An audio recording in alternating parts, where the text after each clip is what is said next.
graduated from Rowan University in the spring of 2022 with a sports communication and media degree.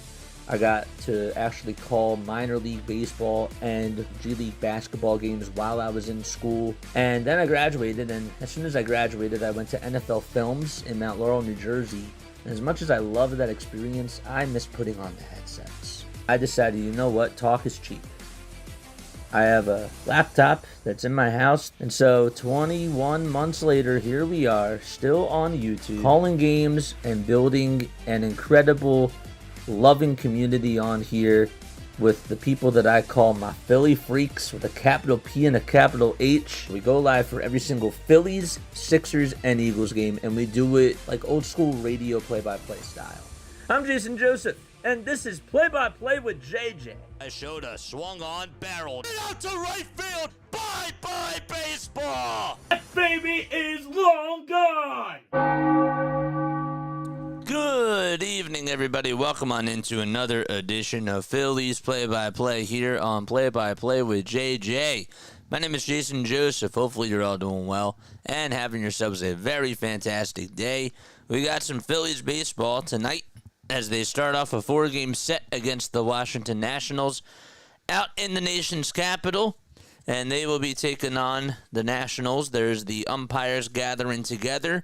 Emil Jimenez over at home plate, Doug Eddings at first, Gabe Morales at second, and Jacob Metz over at third base. They are talking to Rob Thompson and also the managers and the coaches as well. Hit that thumbs up button, folks. Make sure you guys also hit that subscribe button, too, and that way you will know when we do go live. All right, so the Phillies are taking on the Nationals. They did not have a good series against the Cincinnati Reds. They only really had one good inning offensively, and that was in Game 1 of the 8th inning. So they need to right the ship this weekend, and I think that it's safe to say that they should take 3 out of 4. At the very, very least. 3 out of 4 is the bar against this Nationals team.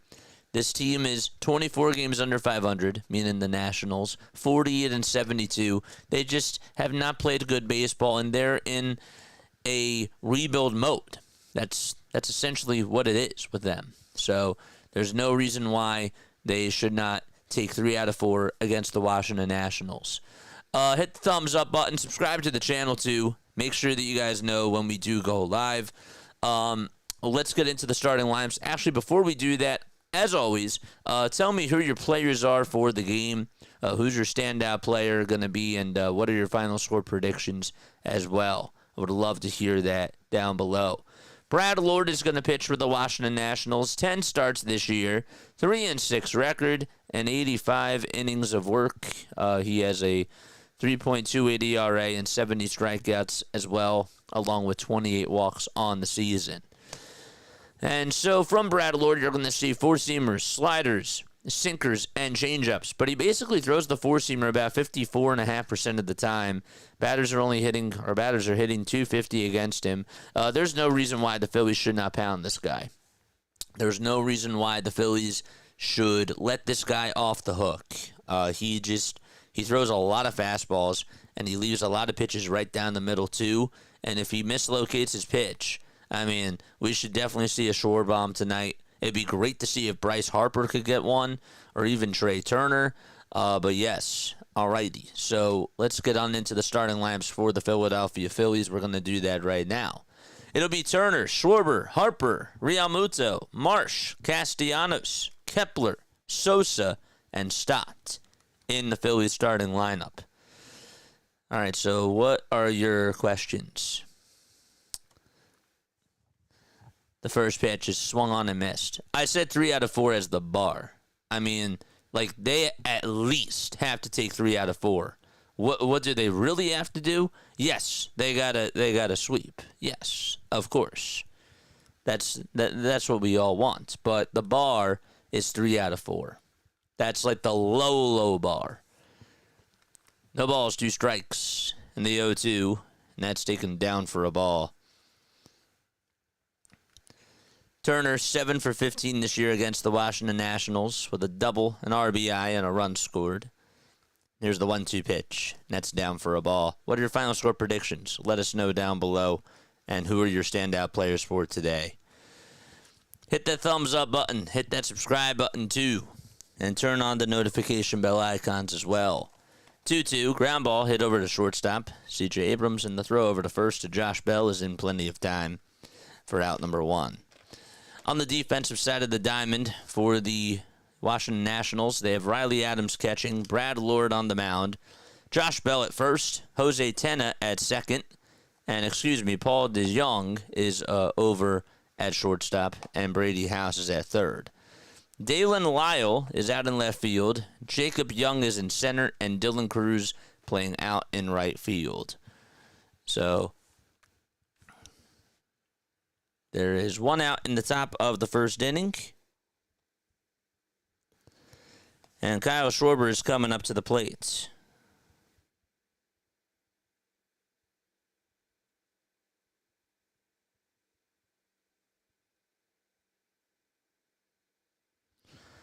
One ball, no strikes. And the pitch to Kyle Schwarber. That is taken for a called strike at the knees. Huh. Interesting. The 1-1. That is outside for ball 2. Just trying to make sure that I had his pronunciation correct.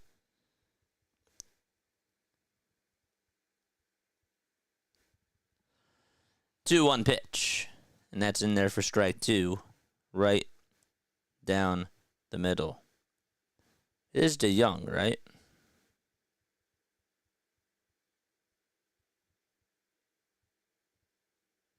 Yes. 2-2 pitch. And that's low for ball 3. All right, so it's 3 balls, 2 strikes. Brad Lord on the hill for the Washington Nationals, as we just mentioned before. Lord is a right-handed pitcher. He's 25 years old. Has a 3.28 ERA. The 3-2 to Kyle, swing and a miss. And so he's down on strikes. So there is out number 2. Lord is 25 years old. He's from Tallahassee, Florida. Has 70 strikeouts on the season and a 1.21 whip as well. And the last time he did pitch, it was against the Giants. He went 6 innings, gave up just a solo homer. And he walked 2 batters and he struck out 5. Got his 3rd win. That was his first win since June 27th. The pitch to Harper, and that's taken for a strike. Is that like a Hot Wheels bat?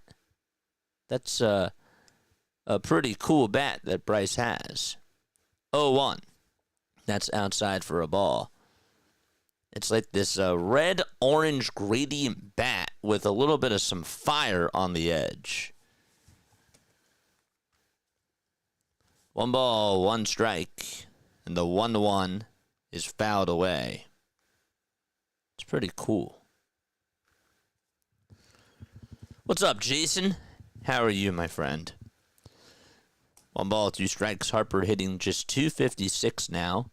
And he lines this one out towards left center field for a base hit. And Harper gets aboard with a 2-out single in the top of the first inning. Alrighty, let's go. Very delayed, I know. So, yeah. JT is coming up to the plate now. Again, the lineup for the Philadelphia Phillies. It's Turner, Schwarber, Harper, Realmuto, Marsh, Castellanos, Kepler, Sosa, and Stott. No Otto Kemp today. The pitch. And that's in there for a called strike.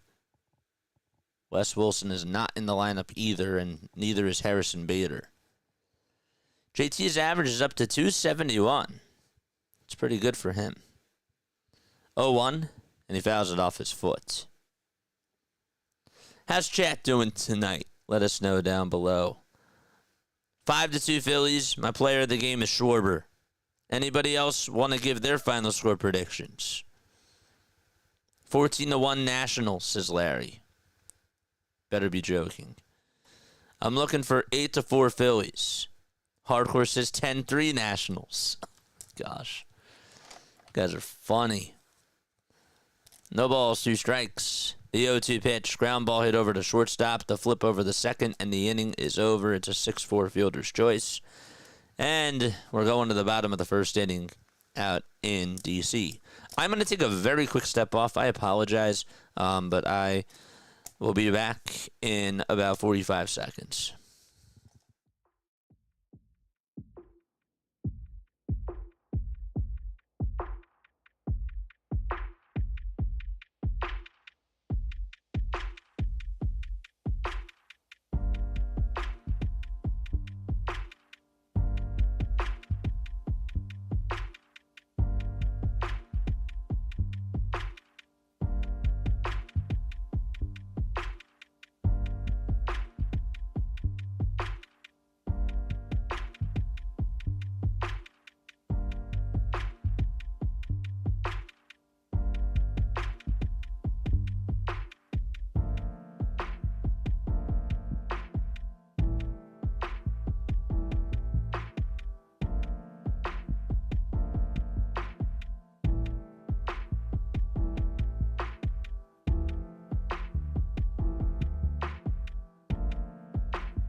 You know, it's crazy. I haven't heard a joke yet about the pitchers today. What's the joke, JJ? Brad Lord and Jesus Luzardo facing each other. James Wood is up at the plate, and the first pitch is taken for a strike. So who wins, Lord or Jesus? The ball is one strike. Here's the 0-1. This one's fouled off the foot of James Wood. So James Wood is DHing.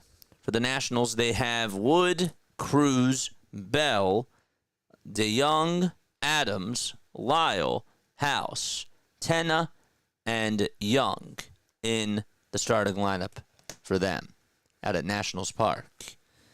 0-2 pitch. That's down for a ball. So it's James Wood, Dylan Cruz, Josh Bell, Paul DeYoung, Riley Adams, and then you got Dalen Lyle, Brady House, Jose Tena, and Jacob Young. 1-2 pitch on the way. Swing and a miss, and Zeus records the first out via strikeouts. So there's one away. I'm going 7 to Philadelphia. 7 to Philadelphia. Luzardo's 11-5, and we're not sure how. I mean, he started off the year really strong. He really did. The fancy bat helped. The pitch. That's outside for a ball. Will is here. Hello, Will. How are you? Will also says 4-2 is my final score prediction. Any players of the game? Everybody forgets about the players of the game. Not everybody. 5-2 Phillies says DP. 7-1 says Phillip. 1 ball, 1 strike. Here's the 1-1 pitch. And it's inside for ball 2.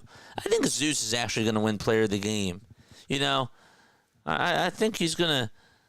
I do. I think he's going to be the player of the game. He's my player of the game choice. 2-1. That's inside for ball 3. You know, the Gen Z people say they call that POG, player of the game. So even in different streamers' chats, they'll say POG, meaning player of the game. 3-1. This one's lined over towards shortstop off the glove of Turner. Tried to dive for it, and it was a hot shot hit over to him, but it went out to left field. Well, center field, that is. Took about a couple of bounces. Turner mistimed the dive a little bit, even though it was hit really sharply. Just could not come up with the play. So that's going to be a single by Dylan Cruz. Dilated entertainment is here. What's going on, dude? Here comes Josh Bell, and the pitch is swung on and missed. It was at 96 miles per hour. Phillies are 5 games above the New York Mets in the NL East standings. They're also 11 in front of the Miami Marlins. The ball is 1 strike, and the 0-1 is high and inside for a ball. I think I left my Phillies hat in the car. I was like, wait, where is it? Oh, it's back there. 1 ball, 1 strike. 1 away, bottom of the first. And the 1-1 is flied out towards medium depth left center field. Marsh gets under it, waits for it, and makes the grab for the second out of the inning.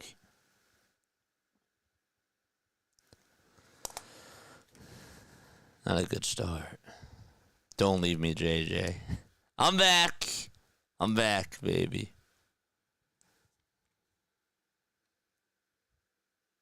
Oh, yeah, that's funny. 2 outs, bottom of the first. And the pitch is in there for a strike.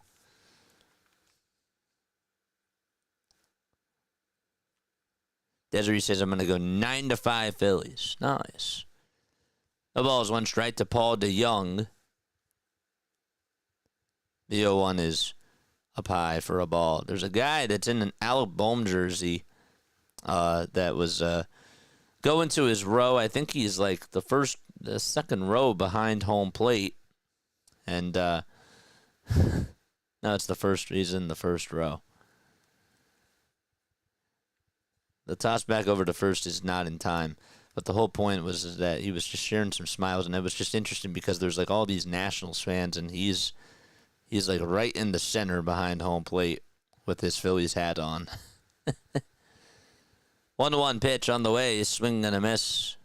And the count is 1-2. Dylan Cruz does swipe second base, and that'll put him in scoring position. Got a good jump there, and no throw made. Don't forget to like, don't forget to subscribe to the channel as well, and turn on the notification bell icons too, and that way you will know when we do go live. Let's mute this. 1-2 is the count to Paul DeYoung, and the 1-2 pitch is fouled away. Any of you guys plan on going to a game soon? Anybody in the chat planning on going to a game? 1-2 is the count. DeYoung with 2 outs and with runners in scoring position, hitting .286 with a double and 4 RBI. Luzardo gets set below the letters, kicks, fires, and it's a foul ball towards the right side. The Giants off today? Just thought about the Giants.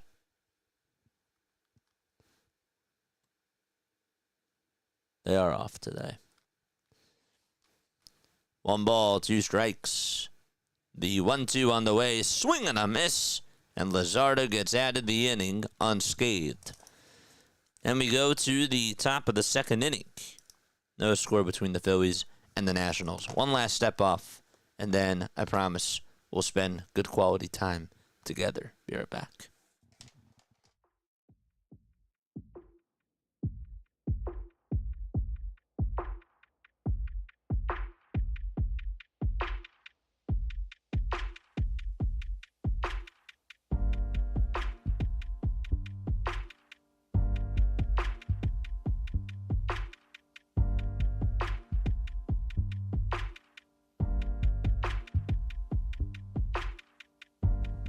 Alrighty. See, that was quick. That was really quick.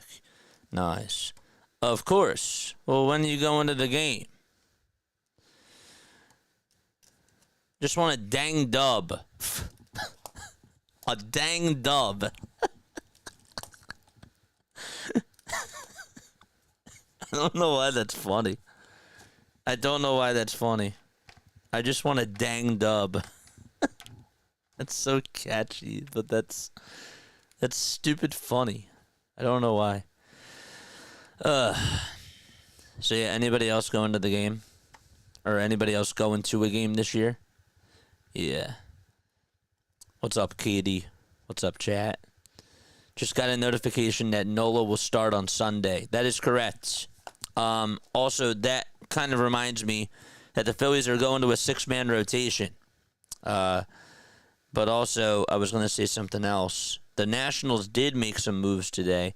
I actually went on Twitter and got some information before because, I've been a little bit off Twitter. I've been trying to separate myself from the toxicity, but, I was on Twitter for a little bit today, and I saw... Wait, where? I thought I took a... Oh, I didn't take a screenshot. I retweeted it, so let's go back to that.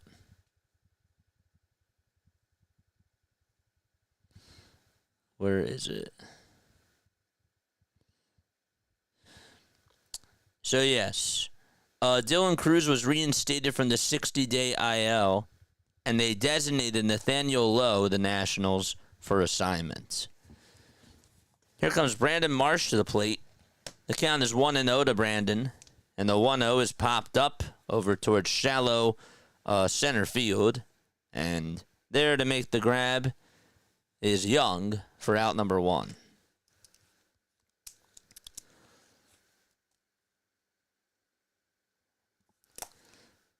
So, yes, let's wake up those bats today. Hesitating buying tickets with how the Giants are playing, says Dilated Entertainment. Tell you what, if the Dodgers are in, though, you got to root against those Dodgers no matter what. The pitch is in there for a strike. But no, I understand. I get it. It makes sense. 0-1. There's a strike called at the knees for strike 2. What's up, Edward? Dallas is here. What's up, Dallas? 0-2 pitch. And that's a foul ball. Everything's better without Twitter. Ain't that the truth? But that's where everybody posts their news.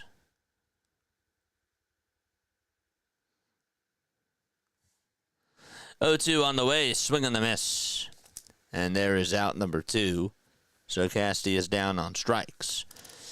Katie says, what's up, Katie? Saturday, my family and I are going to be picking up our new puppy. We're adopting a male puppy from a local breeder.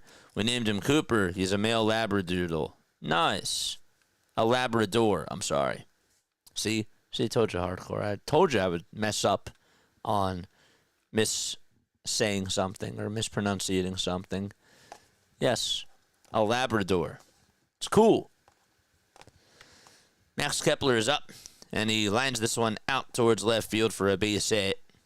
And he gets on with an opposite field single with 2 outs. So the second left-handed hitter gets the second hit of the ball game for Philadelphia.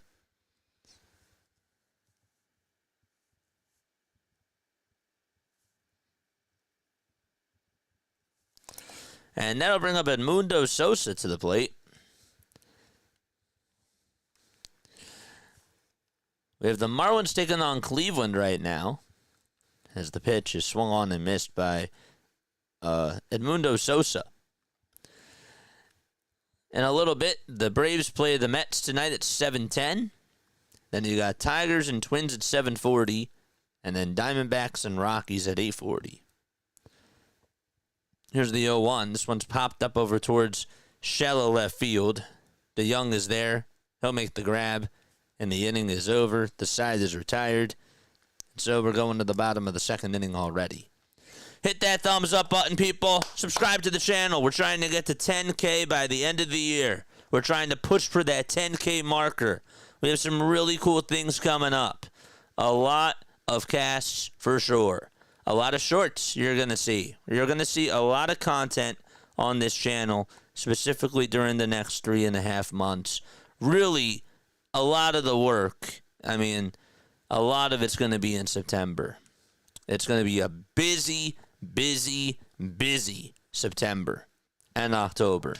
But we're gearing up for it, and I'm ready. I'm ready for the grind. You know, as if this is not a grind, but I love doing this. So, if you just enjoy my content, please spread the word.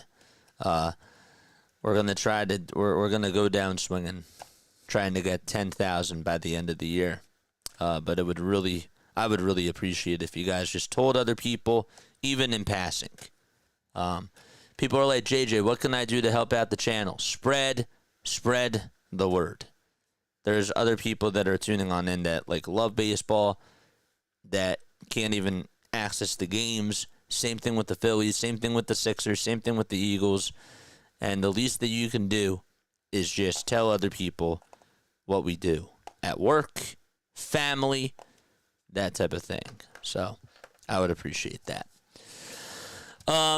You know, I'm watching Jesus Luzardo out there on the mound right now, and I'm thinking about this whole idea of a six-man rotation. How do we feel about the Phillies going to a six-man rotation with Walker, Wheeler, Sanchez, Ranger, Aaron, and Luzardo? There we go. I couldn't think. The pitch. That's in there for a strike. How are we feeling about that, guys?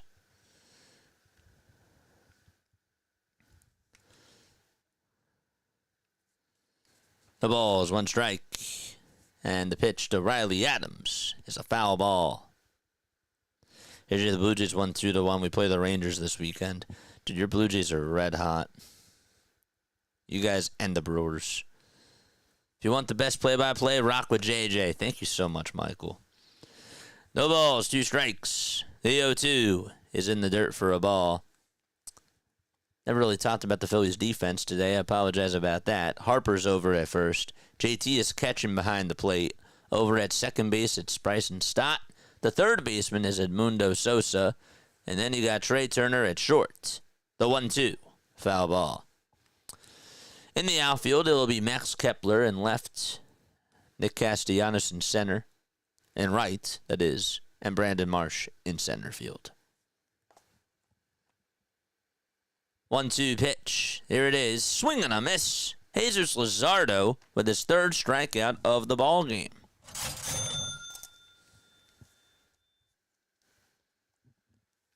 That fastball seems to really be in command so far today. I was actually surprised that he went with a pitch right down the middle and Adams could not catch up to it, but it worked. That's all that matters. So now it's Dalen Lyle who is up at the plate, and the pitch is fouled off. If you guys remember, Mike Rizzo and Dave Martinez, the GM, Mike Rizzo, and the manager, Dave Martinez, were let go of by the Nationals a couple months ago. 1 ball, 1 strike. That's to Lyle. Managing now for the Washington Nationals is Miguel Cairo. And then the manager now, the GM, is Mike DeBartolo. 1 ball, 1 strike, and the pitch. This one is fouled away. Dalen, over his last 5 games, seen the ball very well. 8 for his last 22, with a pair of doubles and 4 RBI. The 1-2 pitch. Swing and a miss. Another strikeout by Luzardo. And JT throws it over to first on the drop strike 3. It's in plenty of time. Out number 2 recorded. Drop some K's in the chat for Zeus.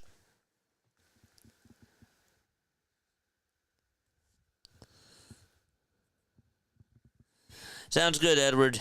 Do what you gotta do, man. Do what you gotta do, man. I hope that everything's all right.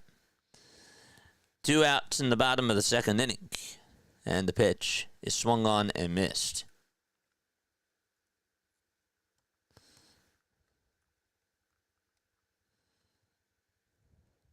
No balls, 1 strike. And here's the 0-1. And that is taken down for a ball.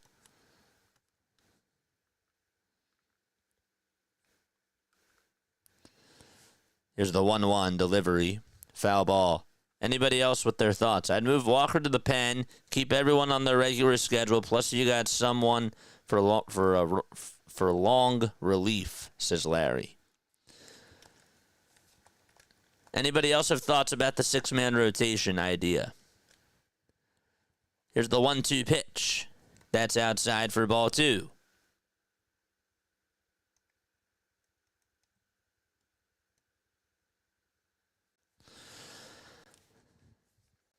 This is Brady House batting for the Nationals. The 2-2 on the way. Swing and a miss. Jesus Luzardo with a 1-2-3 inning, and he strikes out the side. We are going to head to the 3rd inning out in D.C.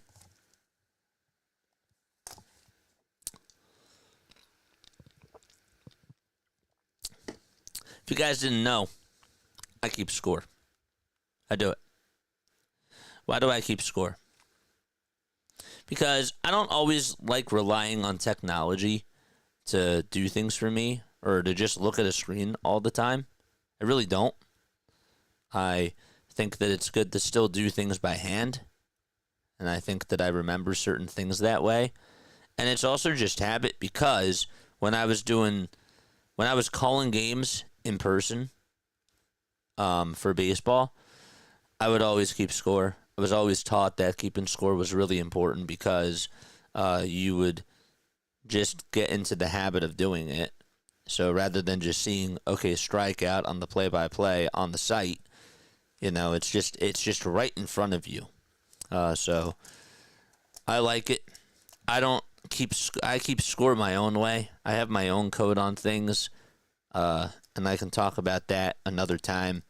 But I do keep score. And you're probably some of you might wonder, why is the pen out? Or why is he looking down? That's why. So, it's cool. It's a really nice thing to do. How many of you guys used to keep score when you used to go to the games? They have the score books that are there. How many of you guys actually have done that? We're going to the top of the 3rd inning. Phillies and Nationals are scoreless so far. Phillies do have 2 hits. One of them from Bryce Harper, the other one from Max Kepler.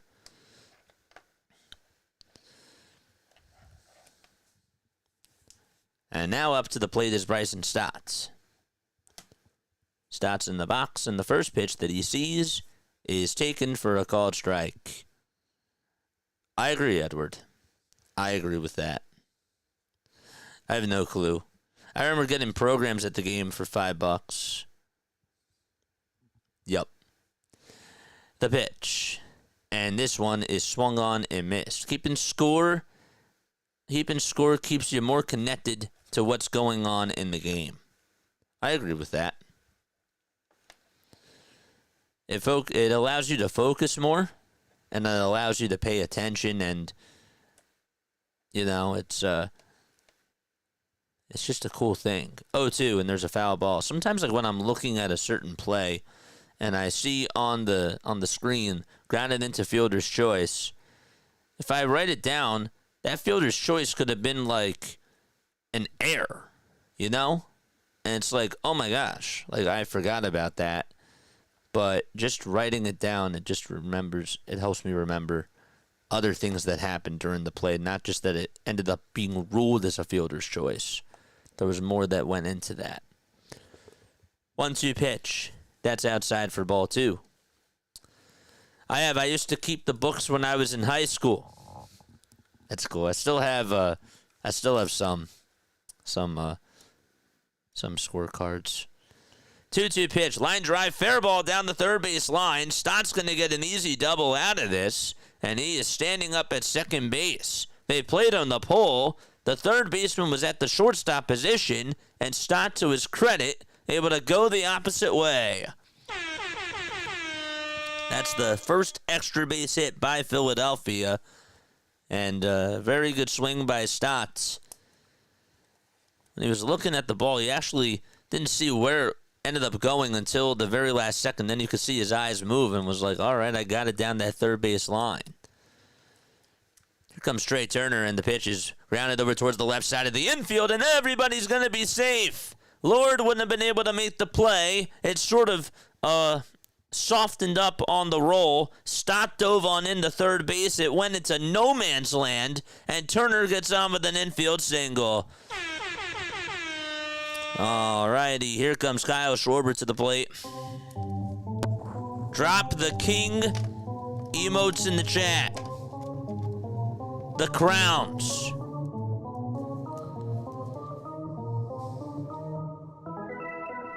George! Kyle Schwarber is up at the plate. He's 0 for 1. Runners at the corners. Nobody out. The pitch to Kyle, and he takes a fastball right down the middle at 94 on the radar gun. I'd love to see your scorebook. Yeah, it's really cool.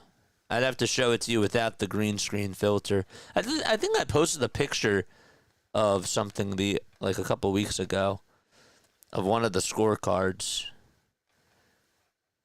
one of the scorebooks that I wrote. 0-1, and there's a foul ball.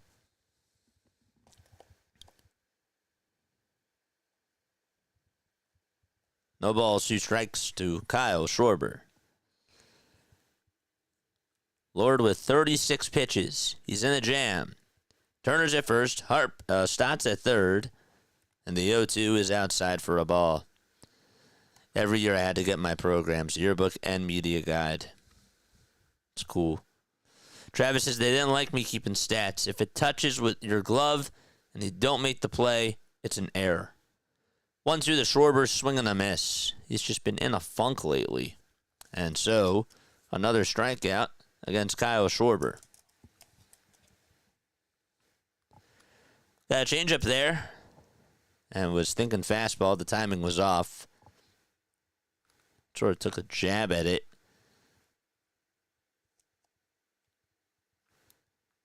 And Bryce Harper's coming up.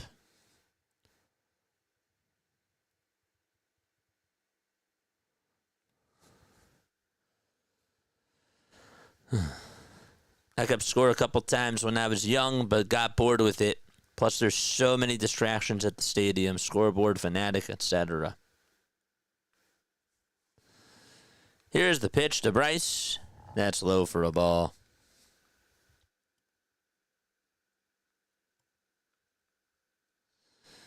Larry says, going to games in the 70s, I'd see lots of people in the stands keeping score. Have a feeling you don't see so many now. Nope.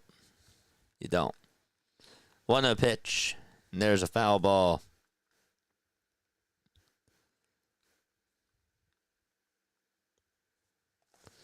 If I ever get a girlfriend and we ever go to a game, that's what I'm going to do. First time we go. Show her how to keep score. 1-1. There's a foul ball. It's also like a bonding experience, you know? 1 ball, 2 strikes. 1 out, top of the third. Lord will get set at the letters. He takes a quick breath, kicks, deals, and the pitch is upstairs for ball 2. Hit that thumbs up button, people. And make sure you guys subscribe to the channel as well. Lord is 25 years old. He's 6'3" tall and 210 pounds. And is also a right-handed pitcher. He kicks, he deals again, and the pitch is fouled away. Went to Wakulla High School, which is in Crawfordville, Florida.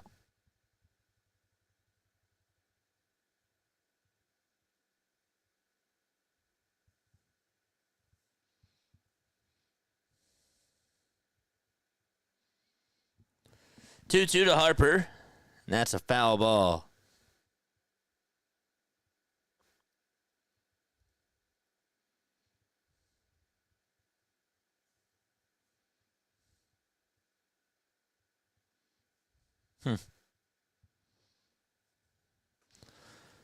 Two-two pitch to Bryce, and he grounds this one towards shortstop. This should get a run home. The throw to second. There's one, and that's all that they're going to get. The Phillies go up 1-0 on an RBI fielder's choice by Bryce Harper.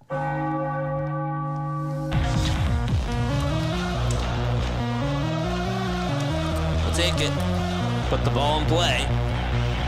And Turner was easily able to score. At least it was somewhat productive. Send it out towards the shortstop area. And DeYoung just had the backhand to throw it over the second. And JT's coming up, and he looks at strike one.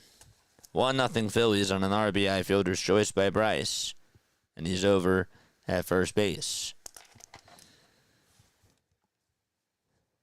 46 pitches for Brad Lord. The 0-1 is off the plate. 1 ball, 1 strike. Let's go, chat. Come on! I can't hear you, chat. George!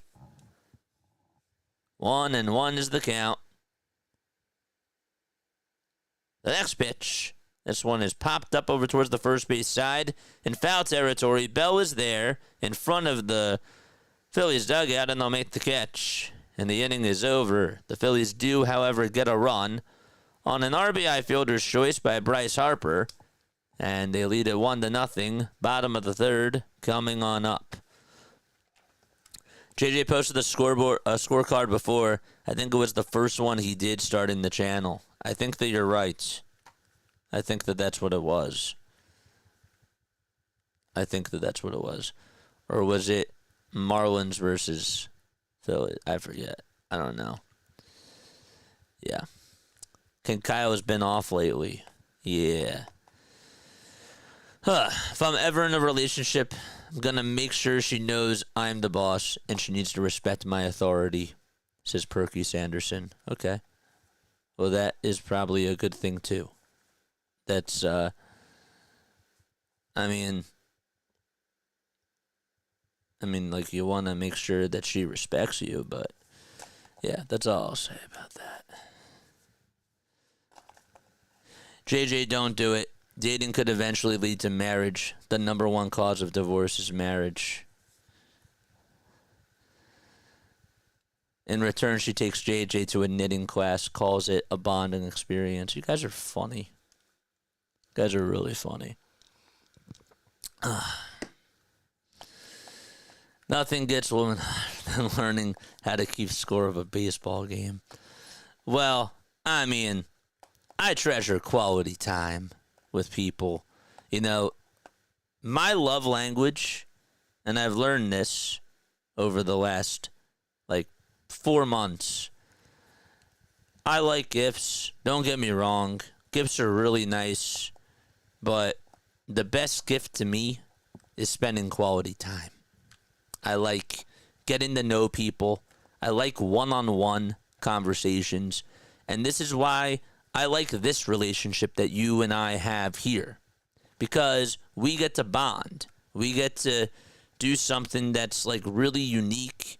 And I feel like a lot of other traditional casters might be, I don't want to say jealous of this, but it's not the same. It's like a cool thing that you and I have here, you know? So the first batter is going to be grounded over towards the left side, and the throw to first was in time for out number 1. Now Jacob Young comes up, and he takes the first pitch for a strike. Yeah, I love quality time. No balls, 1 strike. The 0-1 is on the outside corner for a strike. Guys are funny, though. I want to make sure that she knows I'm the boss. Well, I think it should go both ways. I think that you guys need to respect each other, you know? If one side is dominant, then it's not equal. 1 ball, 2 strikes, and the 1-2 pitch is popped up over towards the right side. Harper's there and squeezes it for out number 2. 2 quick outs for Jesus Luzardo. And James Wood is coming back up to the plate.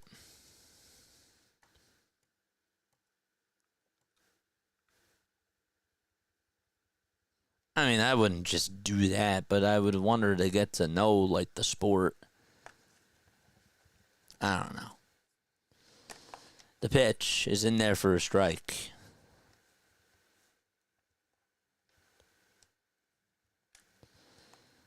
No balls, 1 strike to James Wood, and he punches it out towards the 6-5 hole for a base hit and goes the opposite way.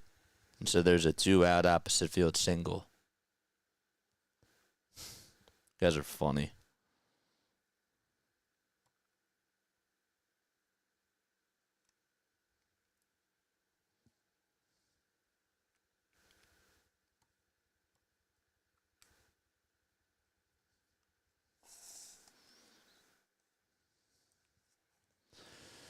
Two away, bottom of the third. And the pitch is in there for a called strike at 85 miles per hour. That's the Dylan Cruz.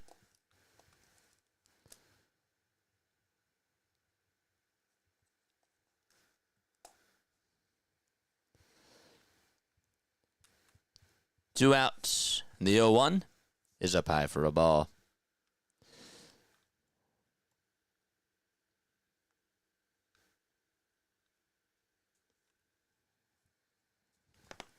One ball, 1 strike. Luzardo looks back at first. Now back to the plate. And fires. The pitch is down for ball 2.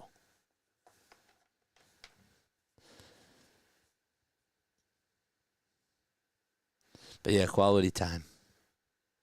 That's what I like about this. 2-1 pitch.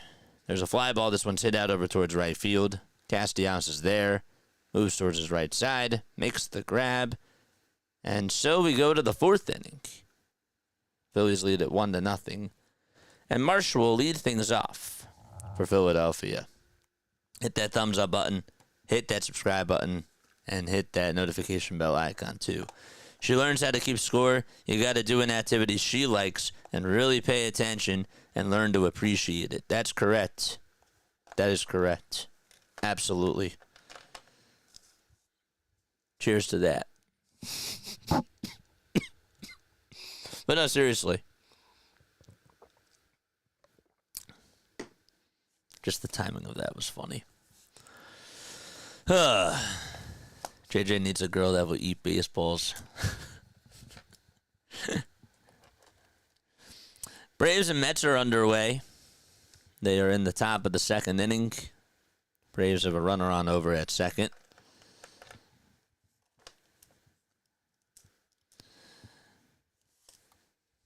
The Orioles won. They won by a score of 5-3. And they ended up beating the Seattle Mariners.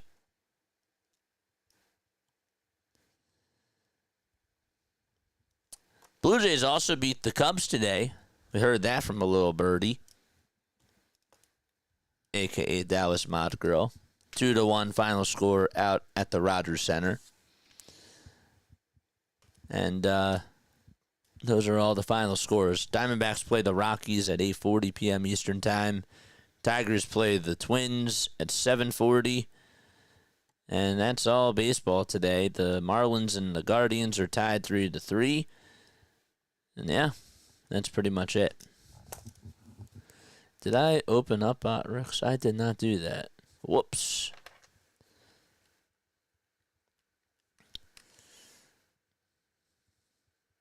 There's a guy that has a Phillies hat on backwards, a jersey, a Phillies jersey, and he has an Eagles shirt on underneath the jersey. He looks like he's enjoying himself. 1 ball, no strikes. That's to Brandon Marsh. And the 1-0 is outside for ball 2.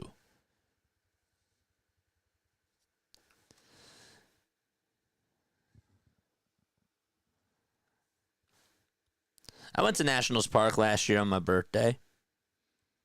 2-0. This one's flied out over towards left field. It's carrying. It's going back over towards the track, but it'll be caught by Lyle. And there's out number 1.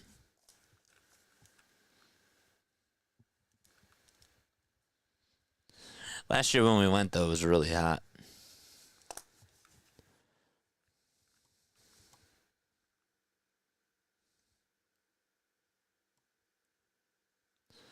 I'm showing 90 likes. Let's go.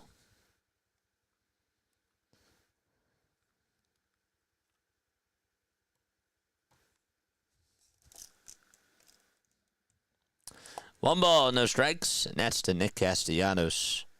Here's the 1-0 pitch. Ground ball hit over towards first base. Bell has it, picks it up, tags the bag, and there is out number 2. What's up, James? Blue Jays are looking good. Yeah, they are. They definitely are.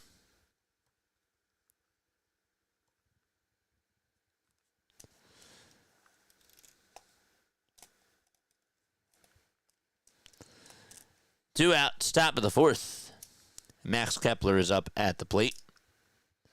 10 seconds left on the pitch clock. And here's the pitch. It's a slider that's in there at the knees.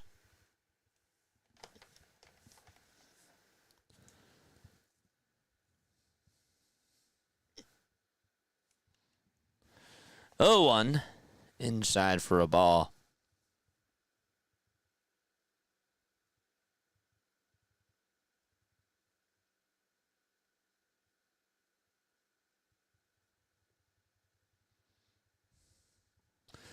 One pitch. There's a foul ball. I don't know if you guys know, but the play-by-play announcer for the Washington Nationals, he announced right before the season started, Bob Carpenter, that he is retiring. He's retiring at the end of the year.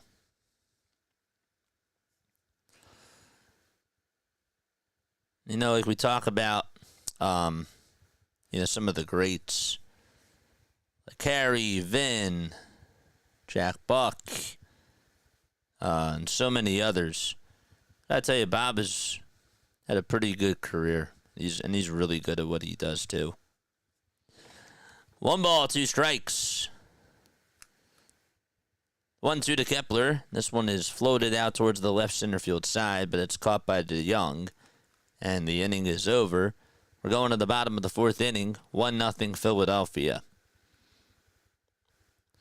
He's been the Nationals caster since 2006. Actually was a soccer broadcaster from 1978 until 1984. Which I actually didn't even know that.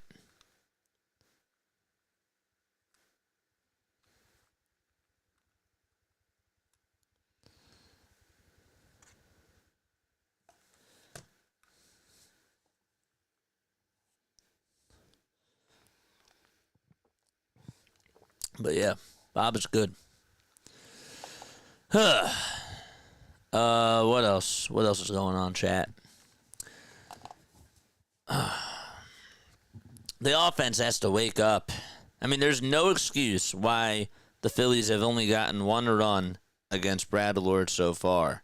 They've got to change their philosophy. They've got to wake up.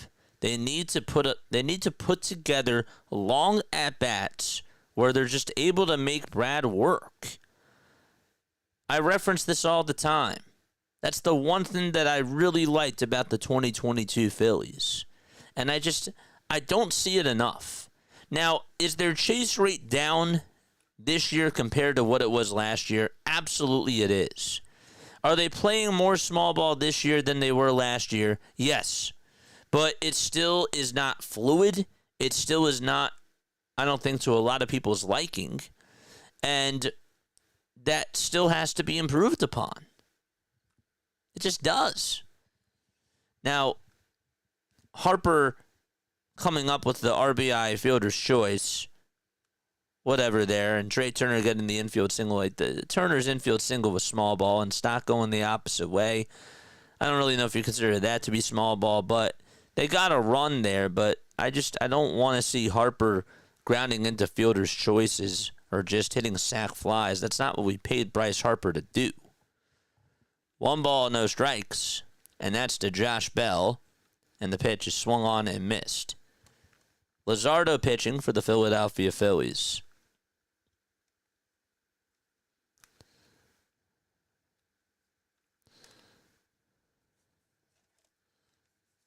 It's 2 balls, 1 strike.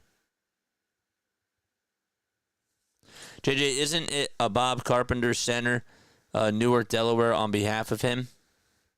I don't know. 2-1. That's inside for ball 3. But all I know is that Bob Carpenter, the play-by-play announcer for the Nationals, is retiring at the end of the year. That's all I know. I think he also does Oral Roberts. He covers games for them during the Nationals offseason. 3 balls, 2 strikes to Josh Bell.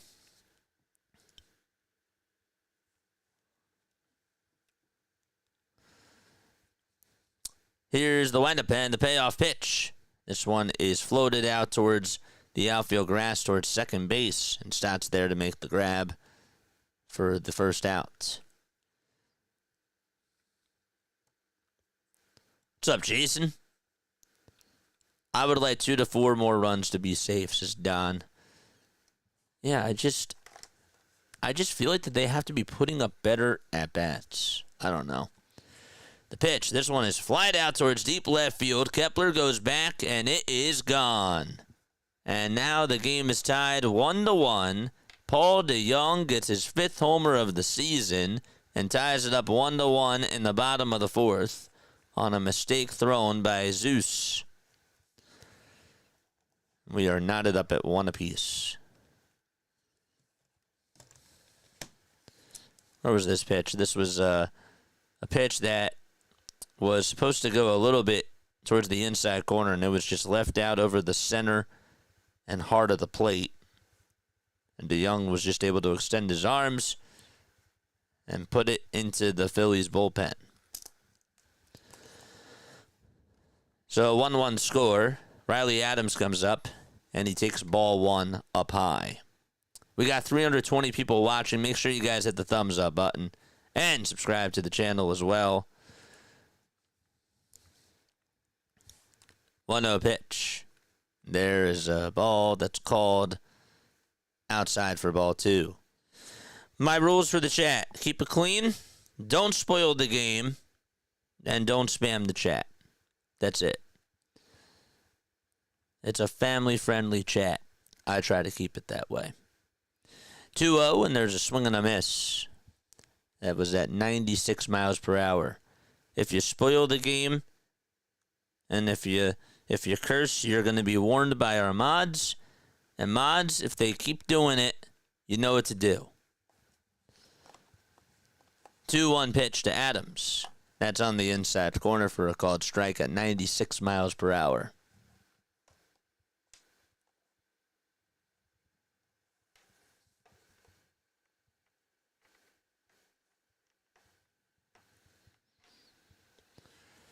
2-2 is the count.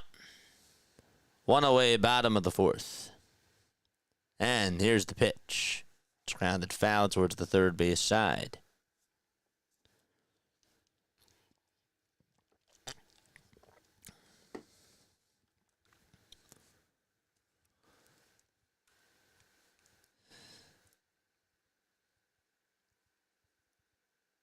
Dude, how much food is that guy getting? 2-2. This one's popped up over towards the first base side in foul territory. Harper is there, and he just makes the catch in front of JT. Gosh, there's out number 2. Thank goodness he caught it. He just kissed the baseball, too, looked up at the sky, and said, thank you.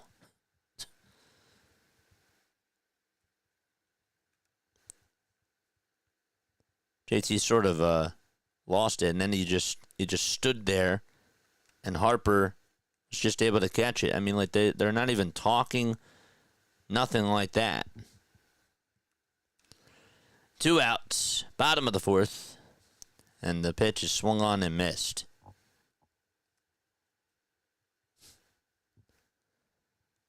The ball is 1 strike. Zeus kicks, deals, and this one is flied out over towards right center field. Not that deep. Marsh is there, catches the can of corn for out number 3. We're going to the 5th inning. Paul DeJong hits his 5th homer of the season and ties up the ball game 1-1. We'll be back. Don't go anywhere. We will see you guys very, very soon. And yeah, don't go anywhere.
comes Edmundo Sosa.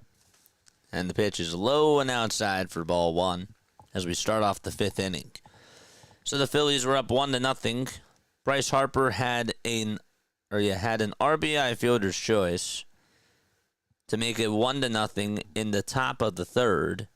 And then in the bottom of the fourth, Zeus led up a solo home run to Paul DeJong. The 2-0 pitch to Sosa, and it's chopped foul.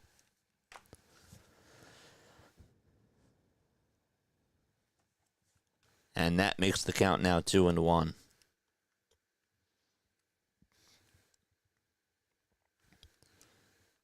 The pitch. It's inside for ball three. Have any of you guys ever done a meet and greet with a player? Anyone? 3-1 pitch. That's low for ball four. And Sosa is aboard with a leadoff walk in the top of the fifth inning. Anybody ever actually meet a player and do like a meet and greet with them, or like know a player personally?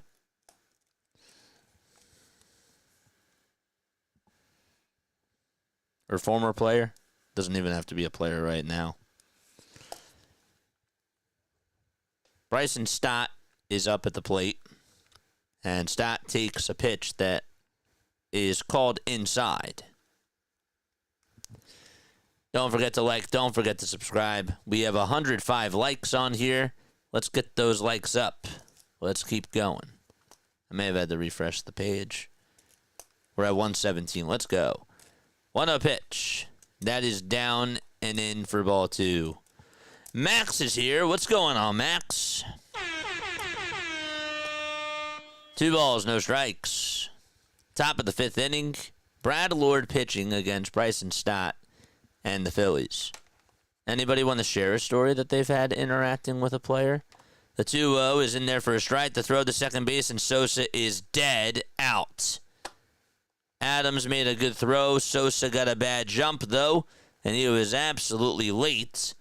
Sosa is over at second base really quickly. Are the Phillies going to challenge this? Let's see on the replay. He got caught, and he was off the bag. What are we talking about?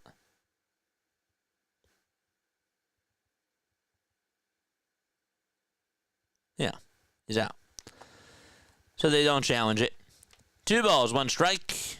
The 2-1. And that's outside for ball three. 1976 Fan Appreciation Day was a meet and greet with the entire team throughout the concourse. That's cool. 3-1. There's a foul ball from Bryson Stott. Took a quick picture with Tim Lincecum. Dude, I'm so jealous. I loved watching Tim Lincecum when I was growing up. He was one of my favorite pitchers. 3 balls, 2 strikes. And the 3-2. Fly ball hit out over towards left field. It's not that deep.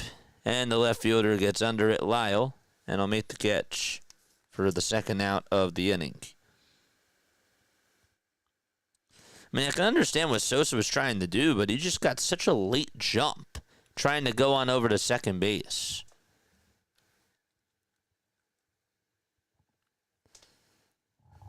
Here comes Trey, who singled in the third. And he takes a changeup that looked a little bit low, but it's called a strike. No balls, 1 strike. Lord winds up. Doesn't waste any time. And the 0-1 is outside for a ball. Met Bob Boone and Larry Boa way back in the 80s when they were signing autographs at a nearby mall. Got to chat briefly with the both of them. That's cool. That's so sick. 1-1. There's a foul ball. Anybody else get to interact with a player?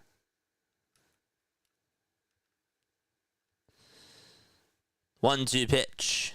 Inside for ball two.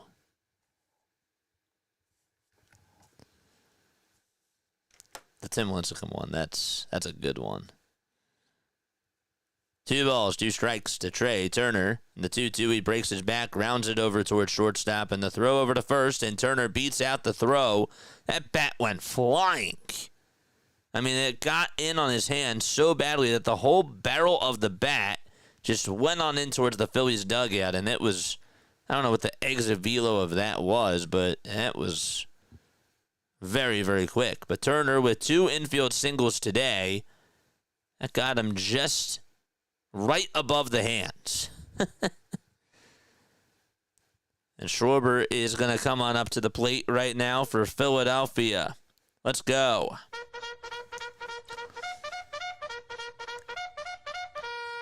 George! Kyle is up. The first pitch to Schwarber. It's off the plate.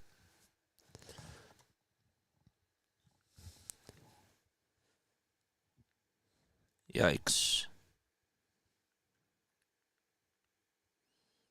1 ball, no strikes.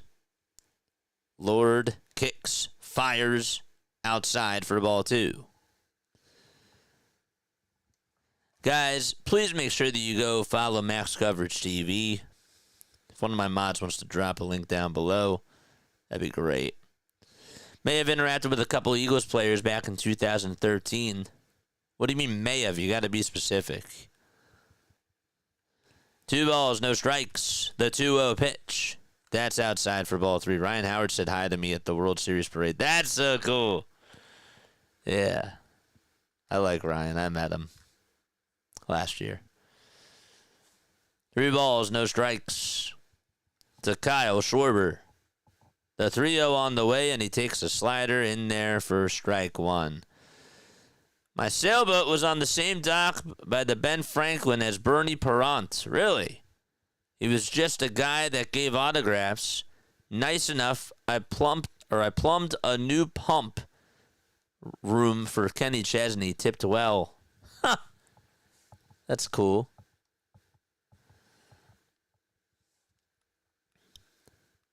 I used to talk with a bunch of players that went to the sports medicine clinic at Jefferson Hospital. Is that where you worked? That's cool. 3-1 to Schwarber. Fly ball. This one's hit out over towards right center field, and that is going to be hit off the top of the Geico sign. It's misjuggled by Jacob Young. Turner's rounding third. He's being waved home. The throw is cut off, and Kyle Schwarber gives the Phillies the lead. Kyle's at second base with a stand-up double, and the Phillies go up 2-1 against Washington.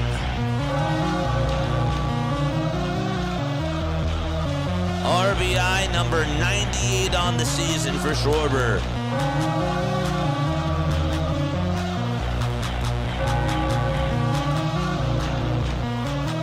We'll take that. And so Bryce Harper will be the next man up, but Schwarber does it. And Bryce comes up, and he takes outside for ball 1. It was a sinker. It was a great swing by Schwarber. Old man Ferguson says, yep. How long did you work there? 1 ball, no strikes. The 1-0 pitch. Ground ball hit over towards second base. And the throw to first in plenty of time. The third out is recorded. The Phillies do get the lead on an RBI double from Kyle Schwarber. It's a 2-1 game. We're going to the bottom of the 5th inning. Yeah, no spoilers. If somebody spoiled that, again, you're going to be getting timed out. That's your first warning.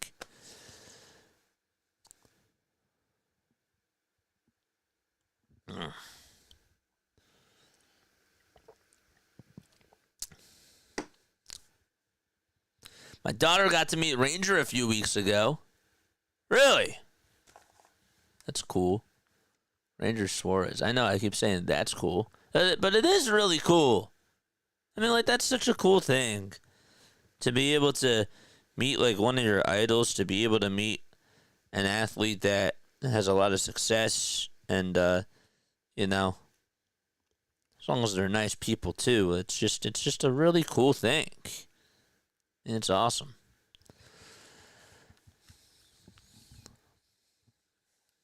We're going to the bottom of the 5th inning. It's 2-1 Philadelphia.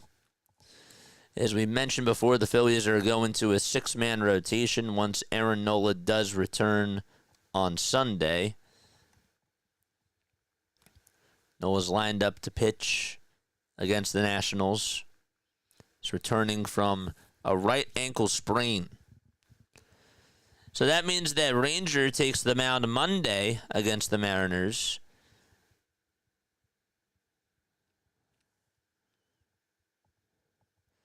Phillies starters, this is interesting, according to this ESPN article. Philadelphia starters lead the majors with 687 and a third of an inning pitched.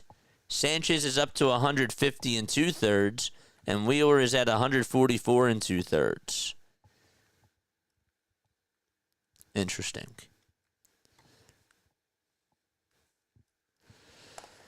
Hit the like button, subscribe to the channel, and turn on the notification bell icons too. Zeus back out there on the hill. He kicks, deals, and throws a strike that swung on and missed by Brady House. The 0-1 the House. Foul ball.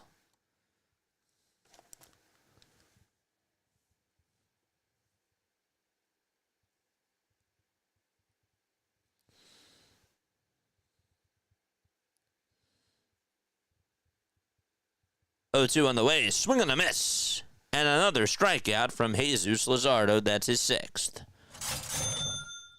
Just going to mention that Brady actually made his debut this year on June 16th for the Washington Nationals. Grew up in Winder, Georgia. Ended up going to college at the University of Tennessee. And was selected by the Nationals as the 11th overall pick in the 2021 MLB Draft.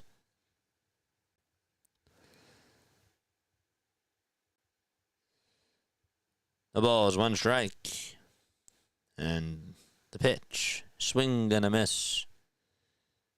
He went before Sal Frelick, not Gunnar Henderson, Jackson Merrill, and the Athletics' Max Muncy. Jackson Merrill was quite a steal. He was listed as a shortstop from the San Diego Padres, and now he's playing out in center field. 1 ball, 2 strikes to Jose Tena, and Tena is going to ground this one over towards the right side. Second baseman starts to pick it up, fire over to first base, and there's out number 2.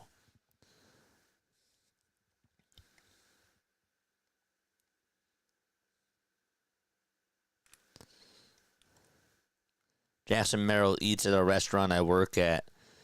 Wife said I'm a favorite server. Really? Jackson Merrill. I wasn't even looking at chat, and here I am talking about Jackson Merrill. What are the odds? Jacob Young is up, and the pitch is fouled away. Jackson Merrill seems like he's a really cool guy. Does anyone know if C.J. Abrams has been on the plate at all? No, he's not playing today. 0-1. That's outside for ball 1 to Jacob Young.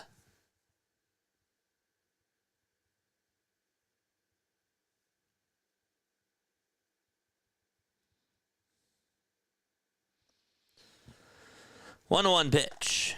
This one's fouled over towards the right side and out of play.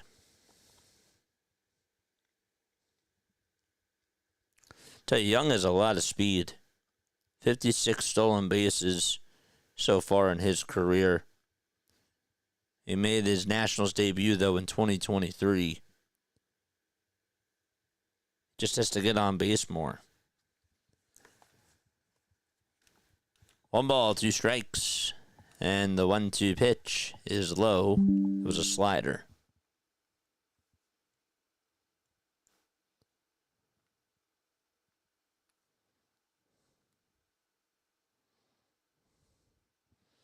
No, I do not want to do an update right now, Windows. Thank you very, very much.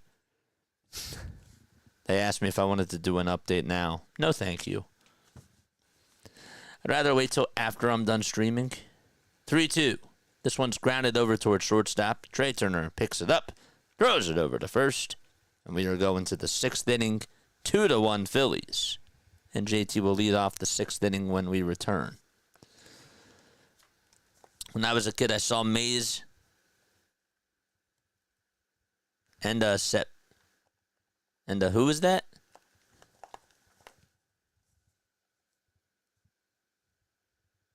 Septes, baseball player.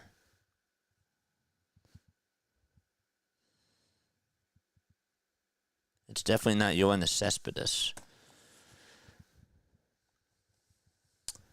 Wow. Hit the thumbs up button, subscribe to the channel, and make sure you guys know, hit the notification bell icon. Okay, but just saying, I said that after he commentated it, I don't even have the game live. That's why I watch the streams, just AJ. What'd you say? What'd you say, AJ? James said Schwarber. I didn't even type until JJ commented it. No worries. You're fine. You're fine. You're good. Windows Update only asks when you are doing something important, JJ. Yeah. Yeah. Yeah, they're like, do you want to do it now? No.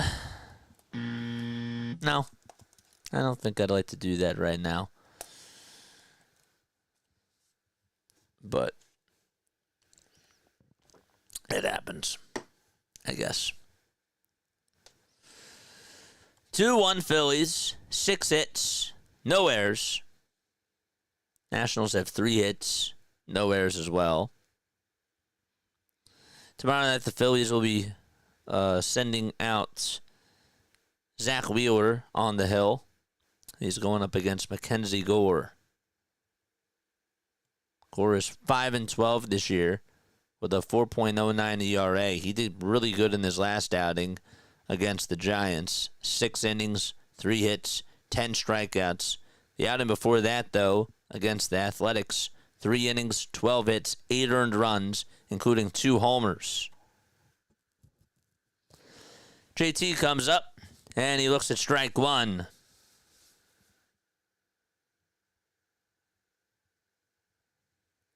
The 0-1. There's a foul ball. Don't you wish that you could have a little sound effect every time somebody asks you a question that your answer is no? That would be really funny. I mean, sometimes I play this. Yeah, I'd like to update my soundboards. I just have a lot of sounds on here.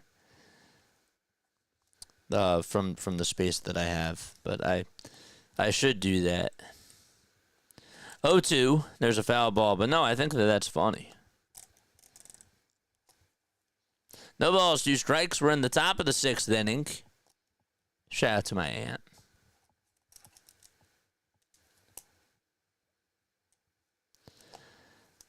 Ten seconds left on the pitch clock. And here comes pitch number 85. It's a foul ball.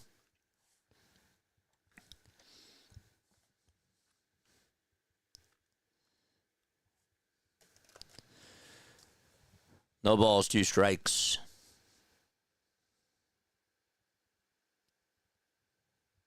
Ten seconds left on the pitch clock. 5 seconds left on the pitch clock. 3 seconds left on the pitch clock. And here's the pitch. 0-2, it's grounded over towards short. Picked up and backhanded by DeYoung. The throw to first. It's in time for out number 1. Looked like he was going to get ready to throw. I was anticipating that he was going to throw, and then I sort of made a joke out of it. So Brandon Marsh is due up next.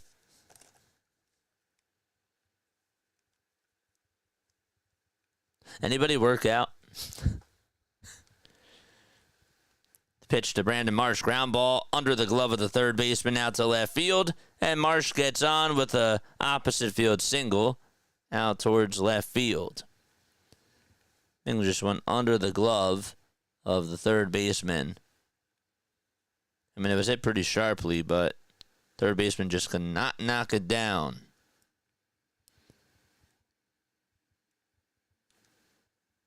Looked like if his glove was over towards his left, he would have been able to catch it, but just couldn't get the glove in the right spot.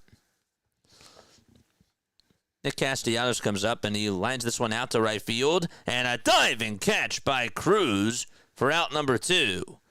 And he robs Casty on a base hit. Just laid out his whole entire body. That was a sinking line drive. Cruz had to run for that thing and then just lay it all out to make the catch. And he just got there before the ball hit the ground. I work outside. Yeah. Hardcore says, of course. Well, how would I know that? Of course. Not everybody works out. You'd be surprised. I mean, I'm not saying you, but like, people would be surprised. Like, it's not everybody does it. Huh. One ball, or no balls, one strike. Here's the 0-1. And that is inside for a ball. I like to call that catch and fall. It's funny. One ball, one strike. What do you do for your workouts, Hardcore? 1-1 pitch. That is low for ball 2. So it's 2 balls, 1 strike to Max Kepler. White batting gloves for him. 5 seconds left on the pitch clock. The 2-1 pitch. Ground ball, diving stop by Josh Bell. And so he tags the bag for out number 3.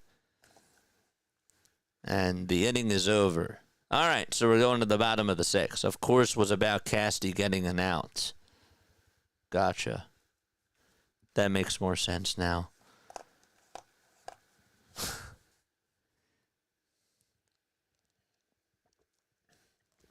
Is it me, or does it seem like everyone is sliding or diving for catches, even if they don't need to? Yeah, that does tend to be more of a thing now. And do you know why that is? Do you know why that is? The reason why is because that's what's being taught, even in fundamentals. That no matter, so if you don't think that you can get to the ball, it's sort of like a knee-jerk reaction. If you don't think that you can get to it and it's out in front of you, you got to dive for it. But it's really just about, knowing like what your speed is and just how to judge it. But that's sort of being taught more nowadays, and I see it on YouTube a lot. But yeah, they are more players, even like kids nowadays. They're doing that more. They're being taught that. That's what it seems. So, and diving is not a bad thing. It's important to do it, but you got to make a good judgment, and you can't really teach judgment. That is something that you gotta have a feel for, and I don't know. I just don't think it's necessary all the time, but it does seem to be more of a thing. Definitely.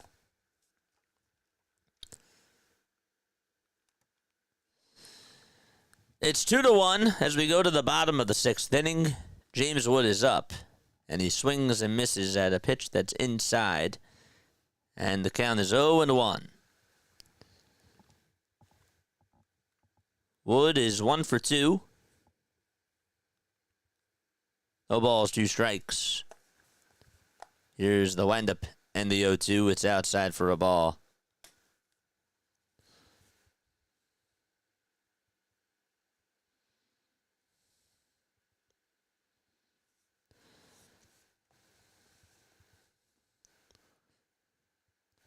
One, two on the way. Swing and a miss. Jesus Luzardo got fired up there, and there is strikeout number 7 for Zeus.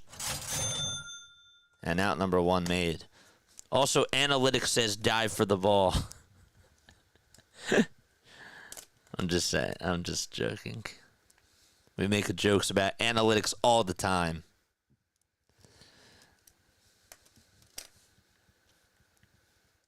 You're not allowed to dive for that. Well, that's not in the book. The pitch is taken for a ball. Dylan Cruz at the plate, singled in the first, and also stole a base. Don't forget to like and don't forget to subscribe to the channel, folks. How we doing on the like to view ratio, guys? Let us know. 1 ball, 1 strike. 10 seconds left on the pitch clock. And the 1-1 pitch. There's a foul ball. JJ, my brother from another mother, love you, man. Wife and I are set up for the 29th against the Braves. And the 14th against the Royals. Woo! Let me know if you're headed to either one so we can meet. I got you, man. 1-2. That's low for a ball. 146 thumbs up. Okay.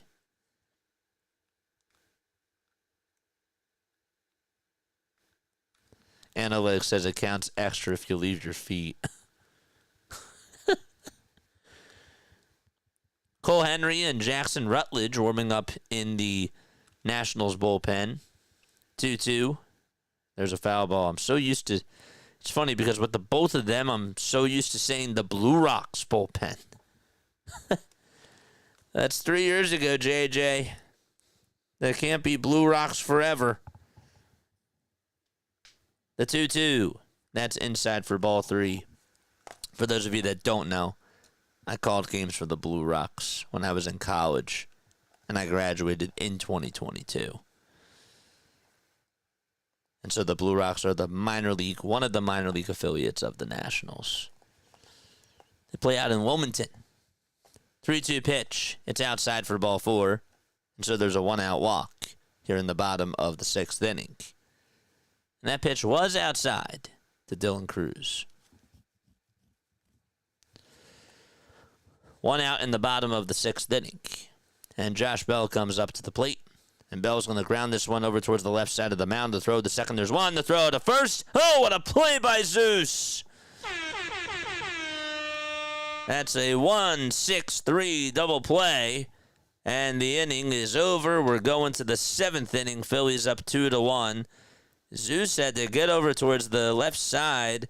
He had to throw it, or spin and turn it, and throw it over to Turner at second base.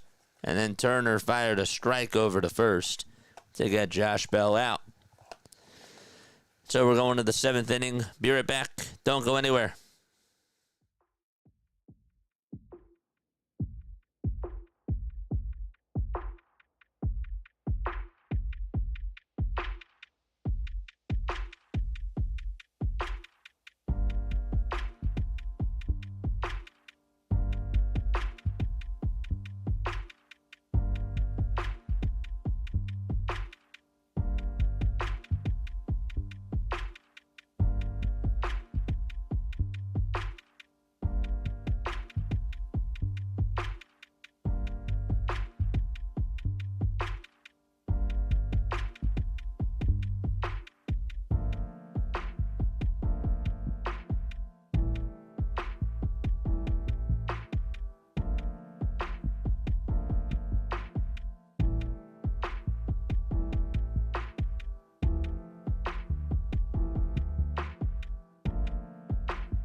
Alrighty, Jesus Luzardo today, 6 innings, 3 hits allowed, 1 earned run, and 7 strikeouts. Made an excellent double play to get himself out of that 6th inning. And so we go to the 7th. Phillies are up 2-1 against the Nationals. Here comes Edmundo Sosa, and he fouls off the first pitch. Sosa walked his last time up, and then he got caught stealing at second base. He was very late. The ball is 1 strike. Jackson Rutledge is pitching in the 0-1. This one is grounded over towards shortstop. The throw over to first will get Sosa out. Rutledge with a 6.41 ERA in 42 games, 53 innings, 47 strikeouts, 13 homers allowed, and opponents are batting .304 against him. Braves and Mets are tied 1-1. Marlins and Guardians are tied 4-4. Both games are in the 5th inning there. Here's Bryson Stott, and the pitch is up high and outside for ball 1.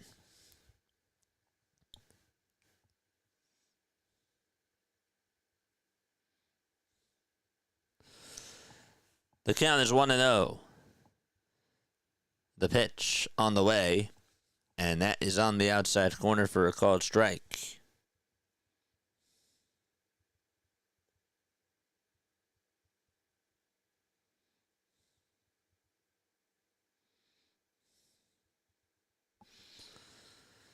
The 1-1 pitch. There's a swing and a miss.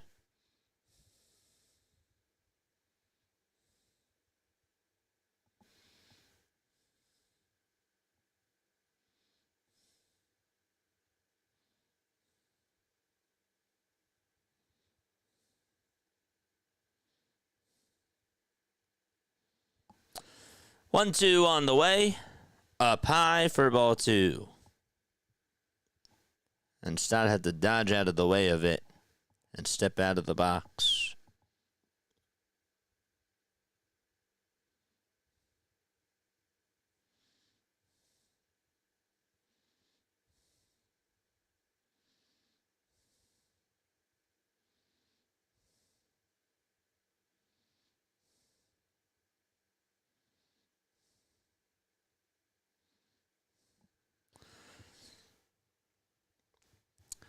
Two balls, 2 strikes.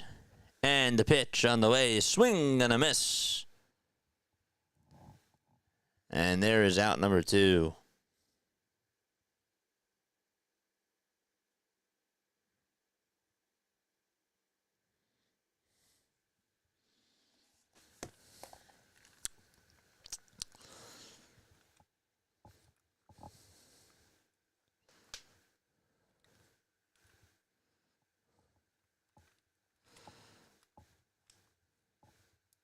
One ball, no strikes. 2 away, top of the 7th. Trey Turner is up. And the next pitch is on the outside corner for a called strike.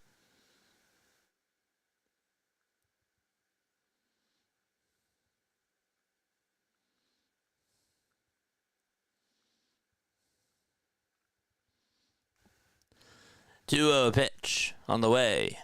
And that is in there for strike 1 at the knees.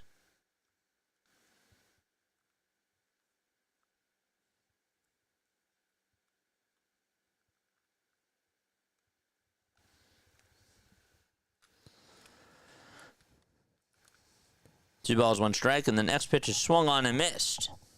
So the count is now 2-2.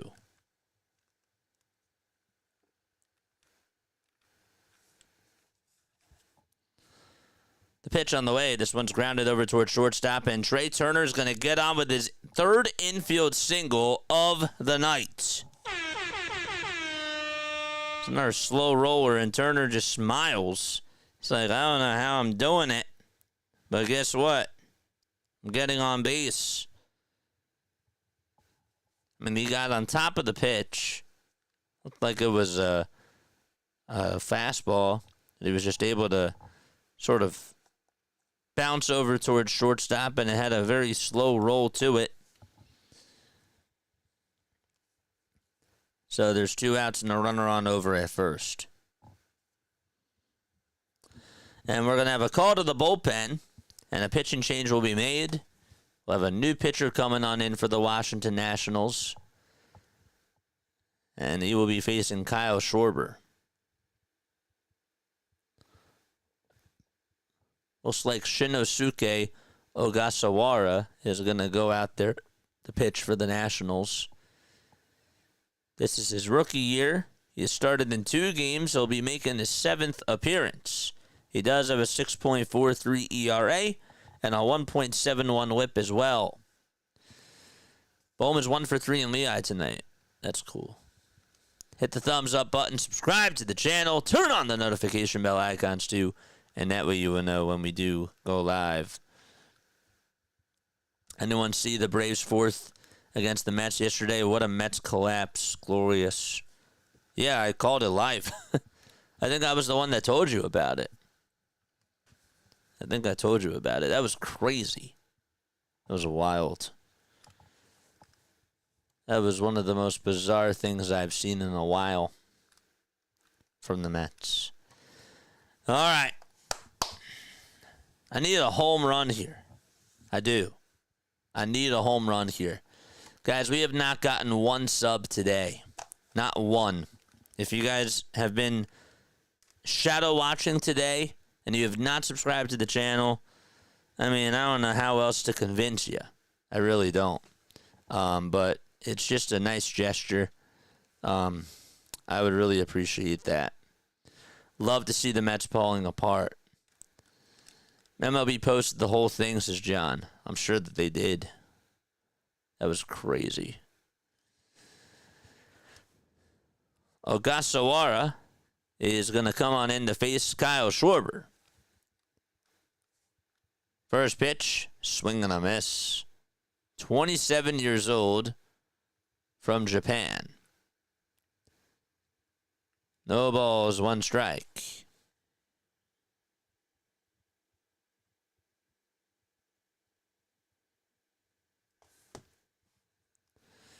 Oh, 1 pitch on the way. Swing and a miss.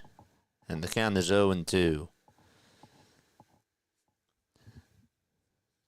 Be ready for trivia, by the way. You're only going to get 15 seconds to answer. Be ready for it.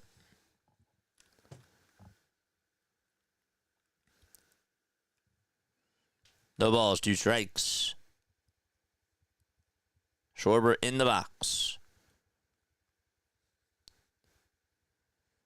The 0-2 pitch. It's going to bounce in the dirt for ball 1.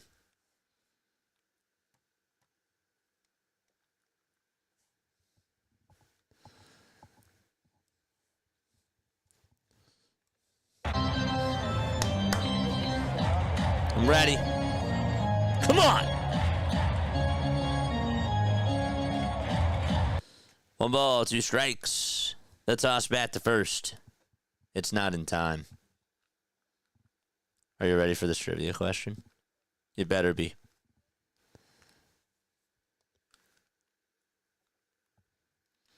Better be ready. The 1-2 to Schwarber, swing and a miss. A hat trick of strikeouts today for Kyle. And we are going to the bottom of the 7th inning. 2-1 is the score. Philadelphia with 8 hits. And they'll be back in just a little bit. I'm going to ask you a Phillies trivia question. And if you get it right, you'll hear this.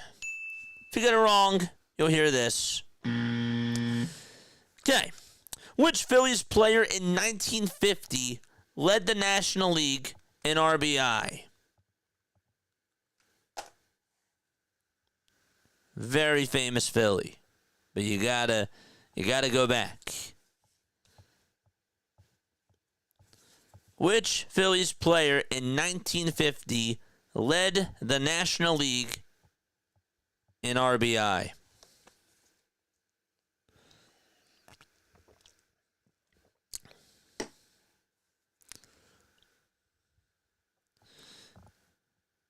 Rollins. Nope. Klein. It's not Klein. Roberts. No. Nope. Richie Ashburn. Good one, but no. Del Ennis. Yes, Del Ennis led the National League with 126 RBI. The Phillies won their first pennant in 35 years at the time. And he held the Phillies' career record of 259 homers from 1956 to 1980. Deleted Ennis. Oh, my gosh. Delmer Ennis, not deleted Ennis. I think that was a mistake. Deleted Ennis. What? Autocorrect. We love you. Deleted Ennis. He's still in our history books, man. Nothing is gone. Great player, too. First time. The pitch. Nats taken down for a ball. He was a 3-time All-Star. That was the only year he led the league in RBI. But good job, everybody. Good job, everyone that got it.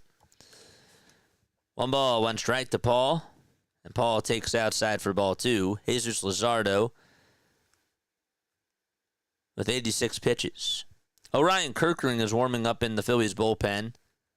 And Duran will be available tonight. 2-1. That's down low and inside for ball 3. Autocorrect, we love you. 3 balls, 1 strike to Paul DeJong. Spell check, bud. Can't help it. Nah, it's just funny. It's just funny. I just think it's hilarious. 3-2 is the count. Bottom of the 7th inning. Nobody out. Nobody on. And the payoff pitch. It's outside for ball 4. And Zeus gives up a walk. A leadoff walk, that is. Larry missed trivia? Did Larry miss it? He missed it. Damn. He missed it.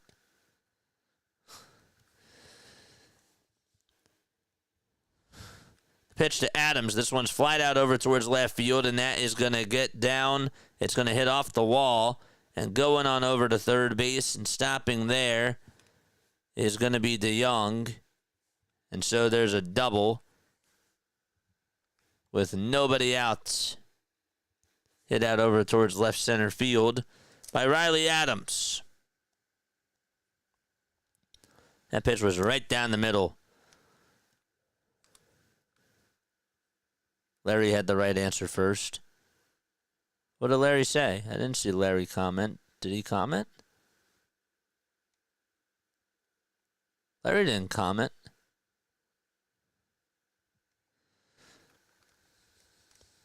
Maybe I missed it. The pitch, and that's taken for a ball. Infield now playing in. It's 1 ball, no strikes. Luzardo now with 91 pitches. And the 1-0 is swung on and missed.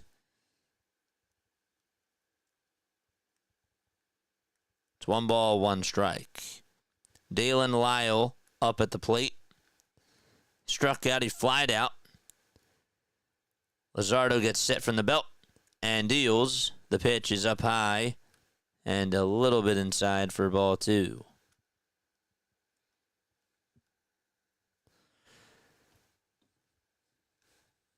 Ten seconds left on the pitch clock.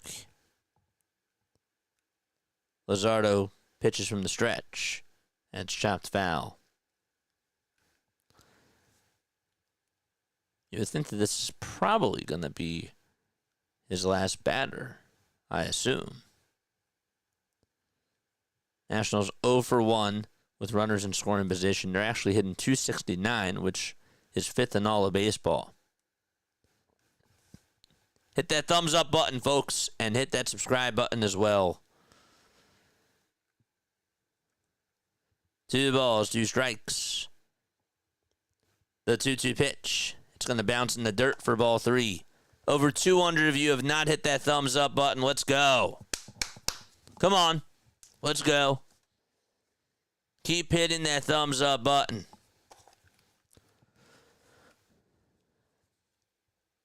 Three balls, 2 strikes. 10 seconds left on the pitch clock. And the payoff pitch on the way is fouled off.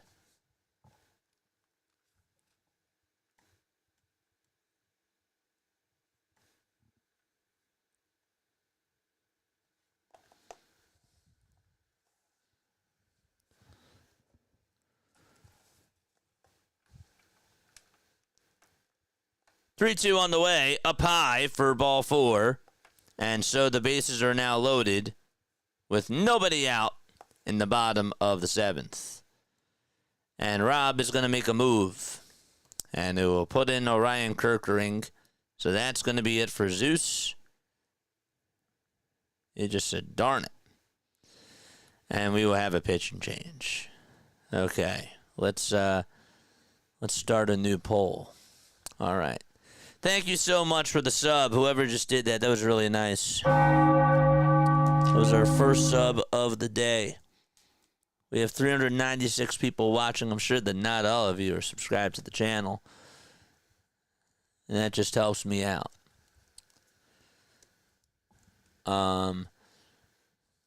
Can we hit 300 likes and 6830 subs? I'd like us to try to get 4 more subs if we can today. All right. By the way, folks, I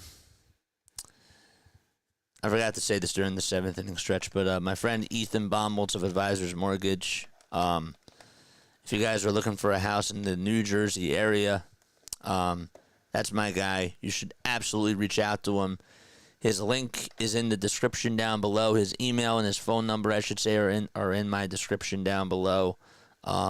He's great at everything that he does, and you guys should definitely go check him out. It's awesome. Hit that thumbs up button, subscribe to the channel as well, turn on the notification bell icons. If you are new to my channel, my name is Jason Joseph. This is Play by Play with JJ. I go on for all the Phillies, all the Sixers, all the Eagles games, and I do a lot of baseball coverage. I do. We have a lot of fun. Thank you so much for the subs. Again, it really does mean a lot to me. I push out the content for you guys every single day, and that's just all I ask. That's all that I ask. So, thank you very, very much. We're in the bottom of the 7th inning. Bases are loaded. Orion Kerkering is pitching right now. He could certainly use a double play. First pitch is called a strike to Luis Garcia Jr. Kirk with a 2.62 ERA, 3 homers allowed this year. No balls, 1 strike, and the 0-1 is way outside for ball 1.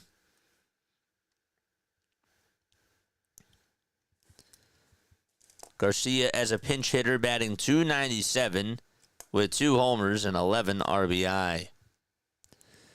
The 1-1 pitch. It's outside for ball 2. Let's go. We're almost at the 200 like marker. Great. 2 balls, 1 strike. The 2-1 pitch. And this one is flied out over towards shallow left field. Where is it? Sosa says he has it. He does. He'll make the catch. And there's out number 1. DeYoung stays put over at third. Good job by Kerkering to get that out there. That was pretty big.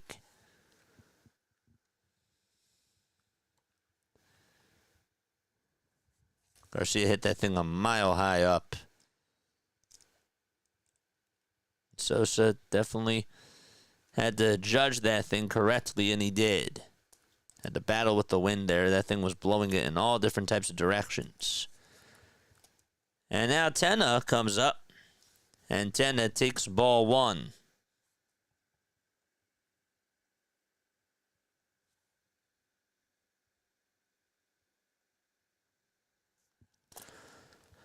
Kerkering gets the signs. Here's the 1-0. Swing and a miss on a sweeper. That was in the dirt. A double play would be absolutely awesome. 1 ball, 1 strike. And the pitch is down and in for ball 2.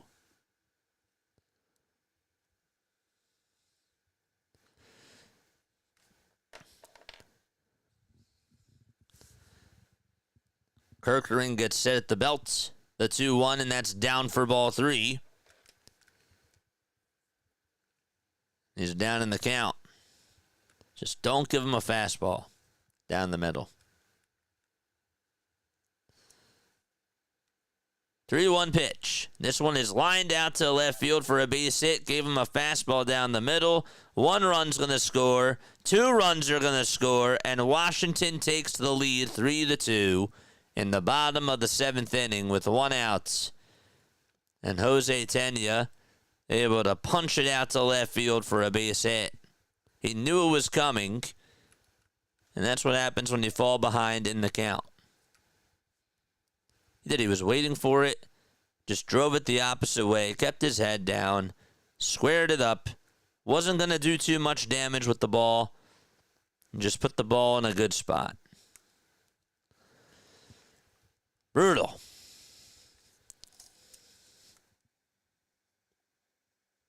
And that is the difference of the game. Here's the pitch. This one's grounded over towards second base. The throw to shortstop. There's one. The throw to first. Not in time. Robert Hassel, the third, who just came on in to pinch hit for Jacob Young, is aboard with a fielder's choice. And Tena stops over at third base.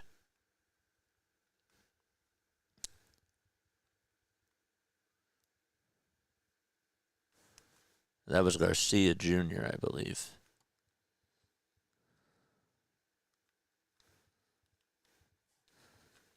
Two outs, bottom of the 7th, and now James Wood is coming up to the plate. First pitch to Wood is inside for a ball. This guy has a lot of power. His average is at 261. He has 25 homers on the season, 78 RBI as well. The 1-0 pitch, outside for ball 2.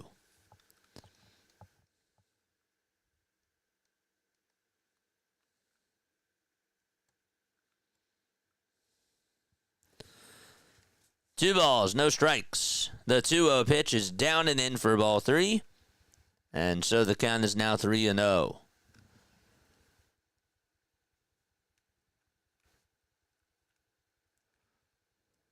The game is slowed up in this bottom of the 7th inning.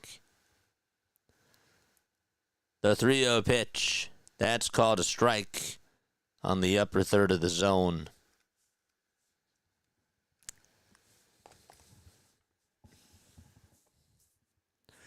10 seconds left on the pitch clock. The 3-1 delivery. It's fouled off over towards the first base side. After the game is done, we have a post-game show. Make sure that you guys tune on into that. 610-314-0844. That's how you call on in to the post-game show. We'll be sure to wrap everything up. 3-2 pitch. Foul ball. The runner from first did go.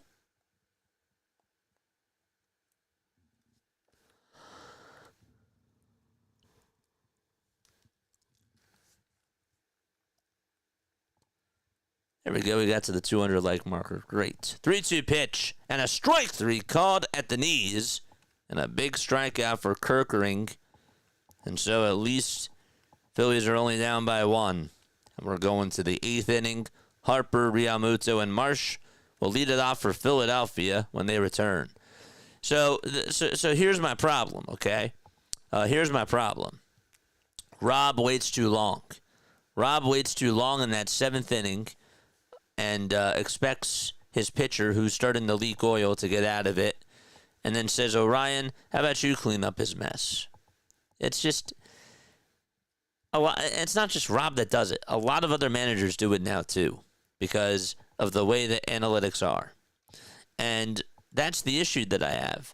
You can't, like, nobody out, bases loaded, and you're putting the pitcher, the new pitcher, in a position to fail.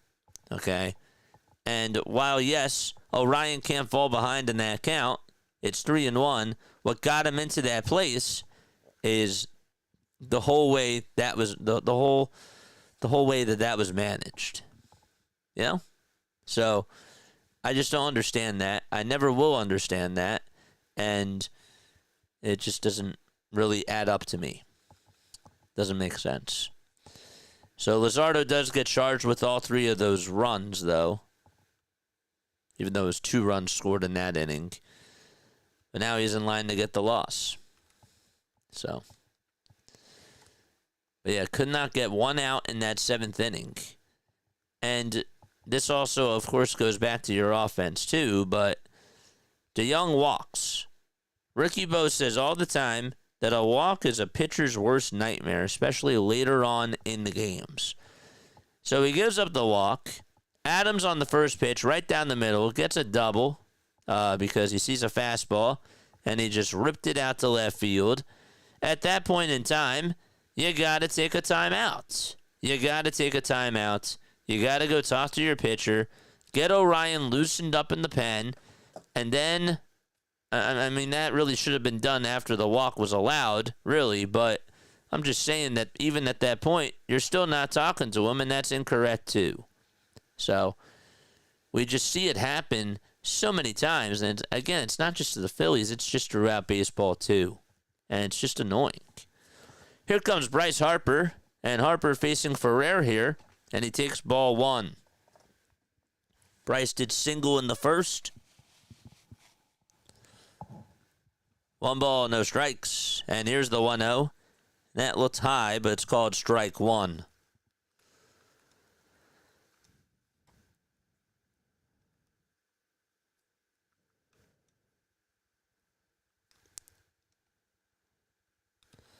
The 1-1 pitch to Bryce. There's a swing and a miss.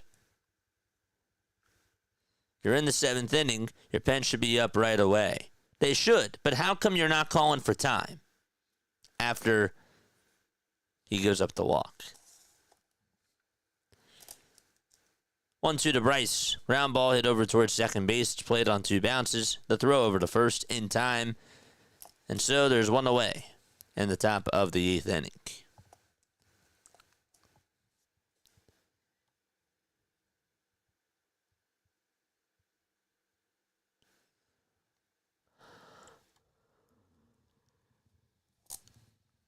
Oof, excuse me. Don't forget to like, don't forget to subscribe to the channel. JT comes up to the plate.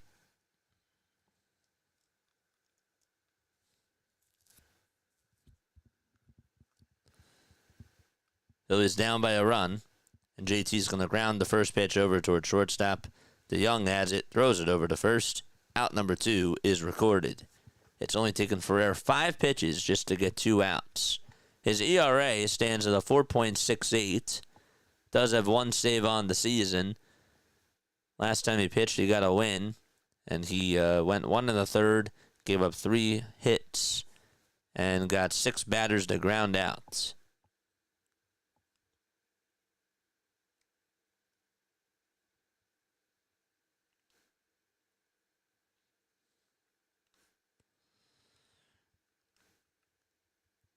To hit a ground ball, really. That's really what it was.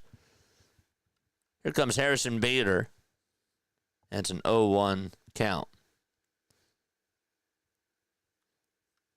0-1, and that is outside for a ball. Huh, that's weird. 6 ground balls, 1 fly ball. It doesn't necessarily mean that it's a ground out or a fly out. Interesting.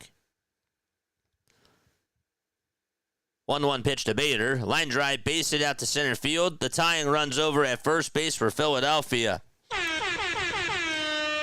He's aboard. So Bader reaches base. And there's 2 outs in the 8th inning.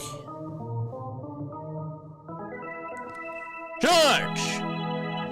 And Nick Castellanos comes on up. It's a big at-bat here for Casty. First pitch, swing and a miss. Got a changeup that was down. He was just going to go hacking at it. No approach. Strikeout, ground out, line out for Castellanos. 0-1 on the way, and he fouls off the next pitch that was outside. And the count is 0-2.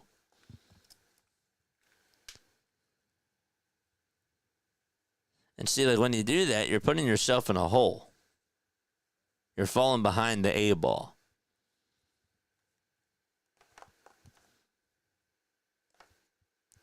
0-2 pitch, and that is just high for a ball.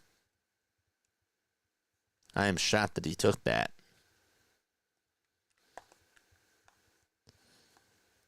I'm also surprised that that was called a ball, too.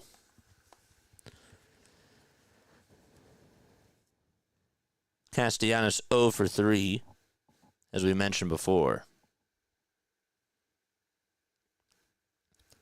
1 ball, 2 strikes. The toss back to first. Bell catches it. No tag applied.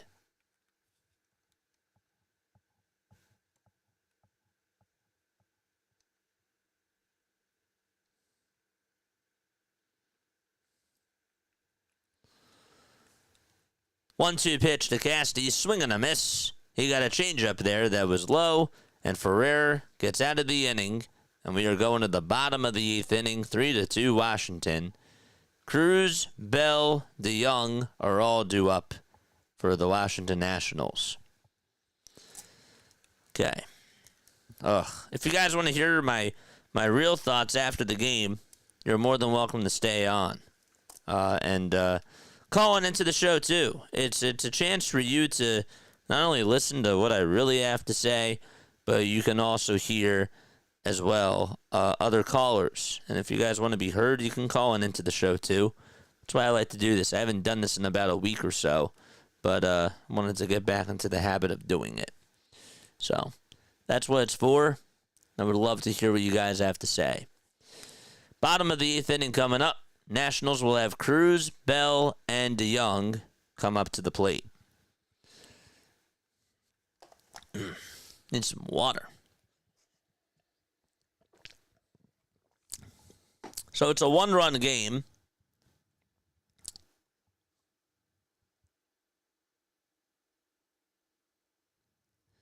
During this 3-game stretch, by the way, for the Phillies, they've gotten outscored by their opponents 17-3 so far. 17-3. It's wild.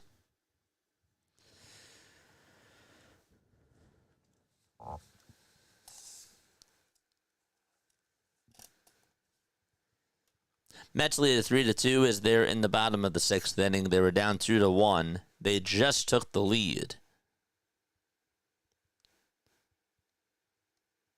Pete Alonso had an RBI single after Nimmo hit a sac fly.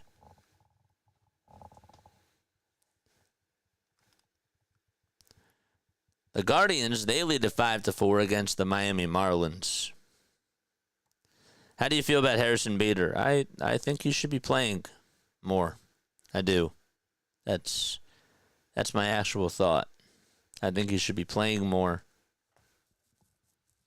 David Robertson's going to go out there to pitch for the Philadelphia Phillies. He pitched in one game, and it was a little bit shaky. He throws a pitch that's in there for strike one. It's a slider.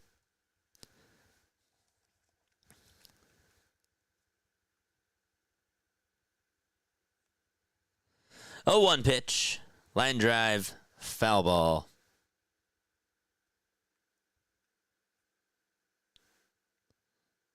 What did Michael say? Falling behind the what ball? You got Jack to laugh.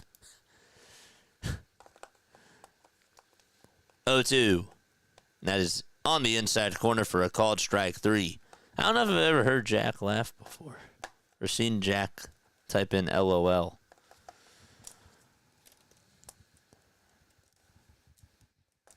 One out, bottom of the 8th.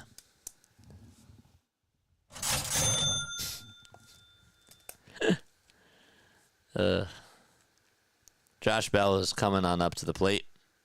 Batting on the left side. The pitch is taken down for a ball. Josh Bell is 0 for 3. Tell you what, though, he does a lot of damage against the Phillies. The 1-0 pitch. That's outside for ball 2. JJ, you just jinxed us. I'm sure I'm going to get that in the comments. 2-0, and that's inside for ball 3. You just had to say it, JJ. So a knuckle curve and 2 cutters. Robertson is behind in the count 3-0. And here's the pitch. That's a cutter that's taken right down the middle for strike 1.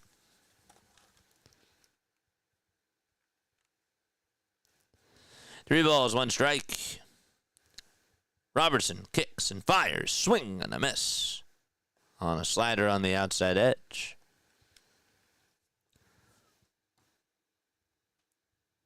Robertson made his first outing, his first major league outing since 2024. 3-2 pitch. Foul ball.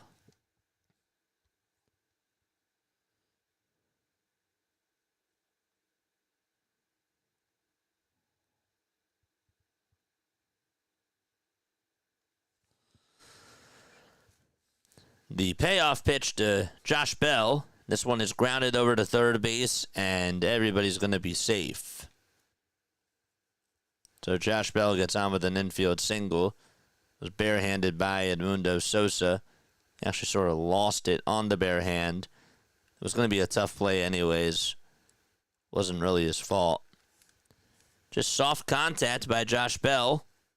And even if Sosa would have actually got it with the bare hand, I don't think he would have had a throw.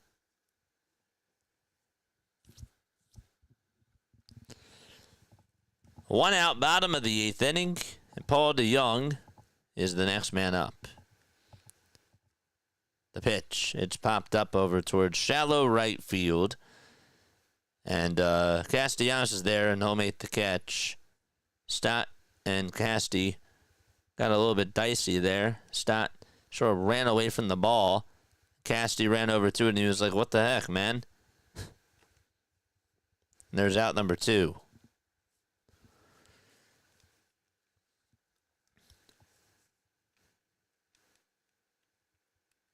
And again, like, I don't want to make this seem like that this just happens to the Phillies. This happens across baseball now, too. Other teams are dealing with this type of stuff. Riley Adams comes up, and the pitch is taken on the inside corner for a called strike. And I saw a play the other day like where Jazz Chisholm Jr. for the Yankees just could not communicate well. And he dropped a pop-up. 0-1, and that's inside for a ball. And then last night specifically, Dominic Canzone couldn't catch a foul ball out in right field for the Mariners. There's just so many mishaps.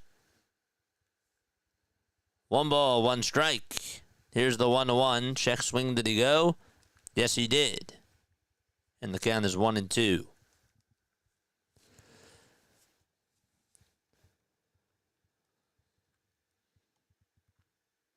Nationals got the lead in the bottom of the 7th inning on a 2-run single by Jose Tena.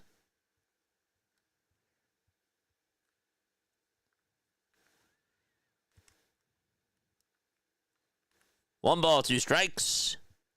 2 outs, bottom of the 8th inning. The 1-2 pitch is off the plate.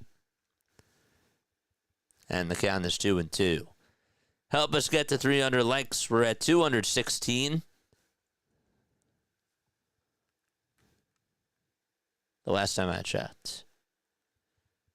2-2 pitch, swing and a miss. And Riley Adams, as he goes on over to first base, the throw from JT is in plenty of time. And we are going to the 9th inning. Last chance for Philadelphia. Kepler, Sosa, and Stott are due up. That's 7, 8, and 9 in the batting order. Before that happens, I'm actually going to take a very quick step off. I will be right back.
Alrighty, we're going to the 9th inning. Phillies are down 3-2. Max Kepler will lead it off in the 9th inning.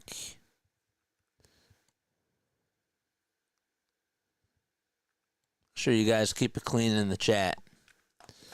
Thank you so much for the sub. I appreciate that. Top of the 9th. A new pitcher coming on in. It'll be Cole Henry. Henry with a 3.74 ERA. Facing Max Kepler in the first pitch is a swing and a miss. Henry does not have a save. Doesn't even have an opportunity. 3.74 ERA. Opponents are batting .227 against him. 0-1 to Kepler. Fly ball hit out towards right field. That's going to get down for a base hit. And so the tying run is aboard over at first base. Okay. Well, let's go. Sosa's coming on up. It's a good swing by Kep. Charge! So Kepler is on over at first. Phillies have gotten 2 runs today. One on an RBI fielder's choice from Bryce Harper. The other one on an RBI double by Kyle Schwarber. Connor Pilkington is getting loosened up in the Nationals bullpen. He's a left-handed pitcher. There's a timeout on the mound. Jim Hickey, the pitching coach for the Nationals, just had a word with Cole Henry. And he will head on back to the dugout.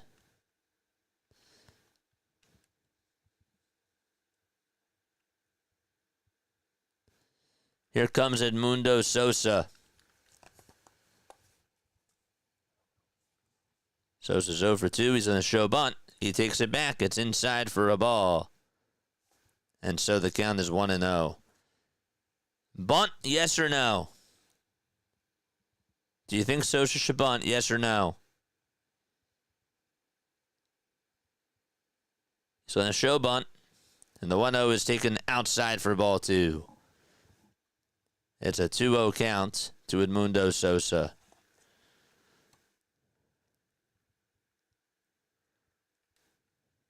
Throw a meatball, Henry. 2-0, and that is up high for ball 3. He showed bunt again.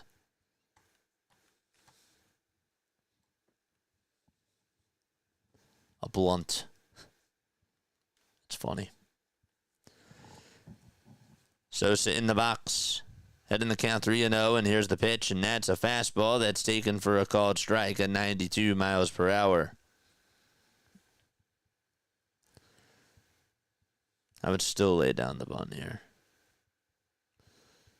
And he's showing bunt, the 3-1, and this one's bunted over towards the first base side, and Henry has it, flips it over to first, and it's just hung on by Josh Bell. The sacrifice is complete, and so there's 1 out in the top of the 9th inning, and Sosa does his job, almost actually beat it out too, but Sosa with the sacrifice bunt over towards the right side. That was close. Henry had to barehand it. He flipped it over to first, and then Sosa was out by half a step. Here comes Bryson Stott to the plate. And Stott takes outside, but it's called strike 1.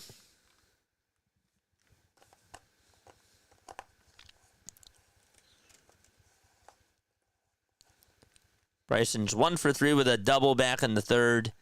He scored a run. Kepler is at second base. The 0-1 is down for a ball. Trey Turner is up next.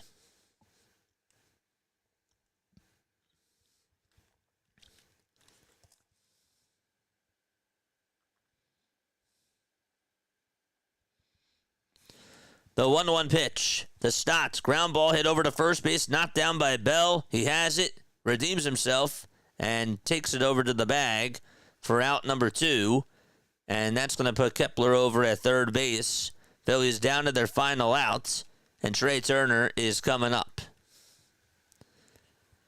Turner has had 3 infield singles today.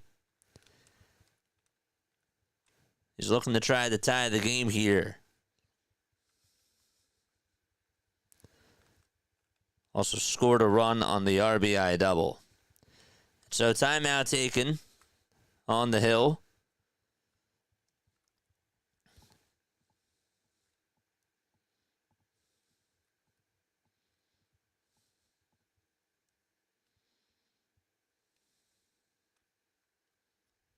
Ten pitches from Cole Henry.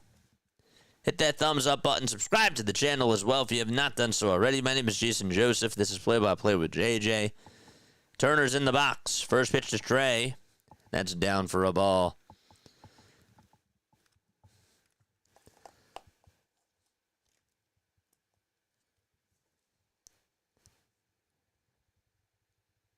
Henry gets set at the belt. Kicks. Deals. And Turner takes strike one. It's a curveball.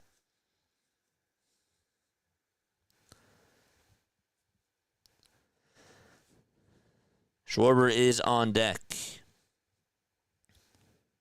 1-1 to Turner. Swing and a miss.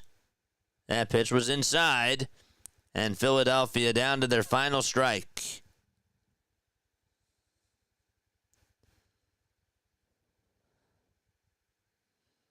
One and 2 is the count to Trey. 5 seconds left on the pitch clock, and the 1-2 pitch is grounded foul. And the at-bat continues.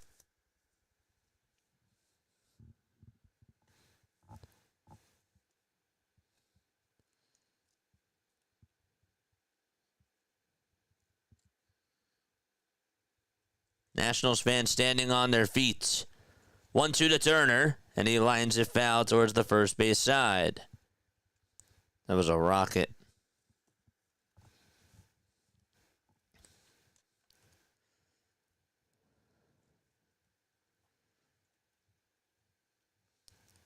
Henry gets the signs, gets set at the belt, kicks, fires, and Turner fouls off a pitch that almost hit him. He laughs it off. That thing was way inside.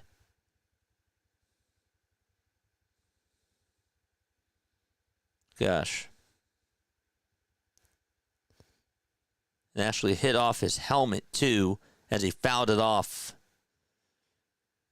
3 straight foul balls in a row from Trey Turner. 10 seconds left on the pitch clock. And the 1-2 to Trey, and that's way outside for ball 2. Almost got by Riley Adams.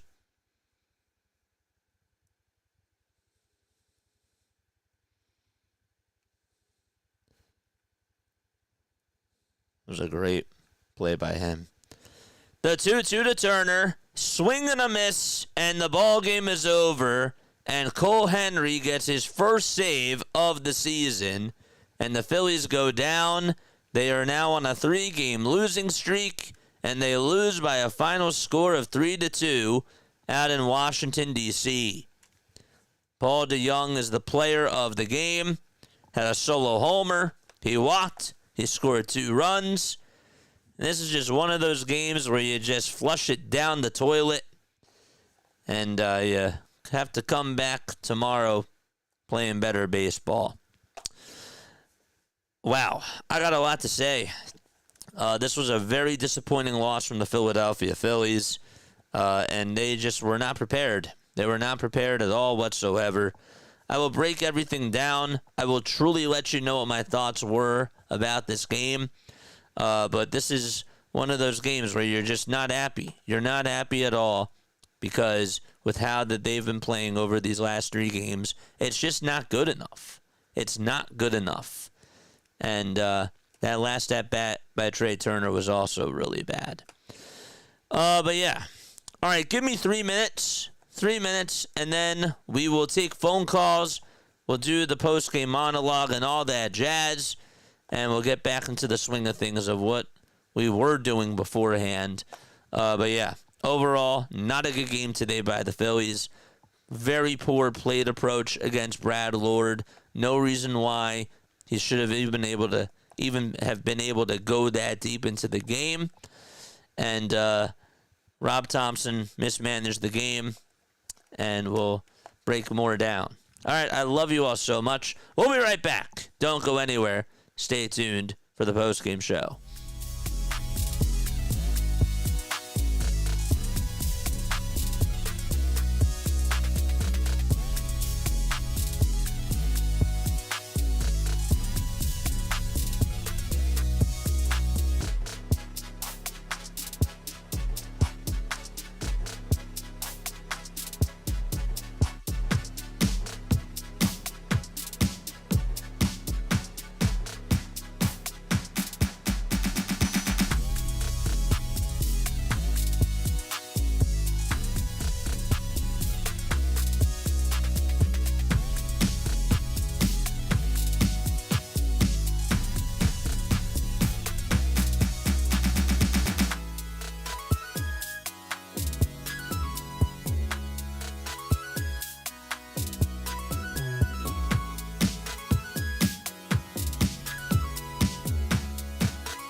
Graduated from Rowan University in the spring of 2022 with a sports communication and media degree. I got to actually call minor league baseball and G League basketball games while I was in school. And then I graduated, and as soon as I graduated, I went to NFL Films in Mount Laurel, New Jersey. And as much as I loved that experience, I miss putting on the headsets. I decided, you know what, talk is cheap. I have a laptop that's in my house, and so 21 months later, here we are, still on YouTube, calling games and building an incredible, loving community on here with the people that I call my Philly freaks with a capital P and a capital H. We go live for every single Phillies, Sixers, and Eagles game, and we do it like old school radio play-by-play style. I'm Jason Joseph, and this is Play-by-Play with JJ. I showed a swung on barrel. Get out to right field. Bye-bye baseball. That baby is long gone. Oh, that was tough. That was vomit-worthy of a performance, and that was really sickening. Welcome on into the Phillies postgame show. My name is Jason Joseph. This is Play-by-Play with JJ. If you expected me to come out here screaming, yelling out of the gates, you're not going to get that from me today. I'm just disgusted. I'm really disgusted with how they've played over these last 3 games. Really, if we're going to be brutally honest with you, it's really been over the last 4 days. But it was just the one inning with the 2-out rally that they had against the Reds in the first game of that series that they put up 4 runs with nobody on and 2 outs. The first thing that I look at is this. I'm on Twitter right now, and I see a tweet posted from Jeff Kerr. Jeff Kerr is a guy that covers the Philadelphia Phillies. He's also an NFL writer, and I have a lot of respect for him. I really do. But this kind of irks me. Okay, listen to this. He just tweeted out 2 minutes ago, given the travel situation, which significantly affected the preparation for the game on the Phillies' end, not surprising the offense looked as bad as they did. The 7th inning was poorly handled.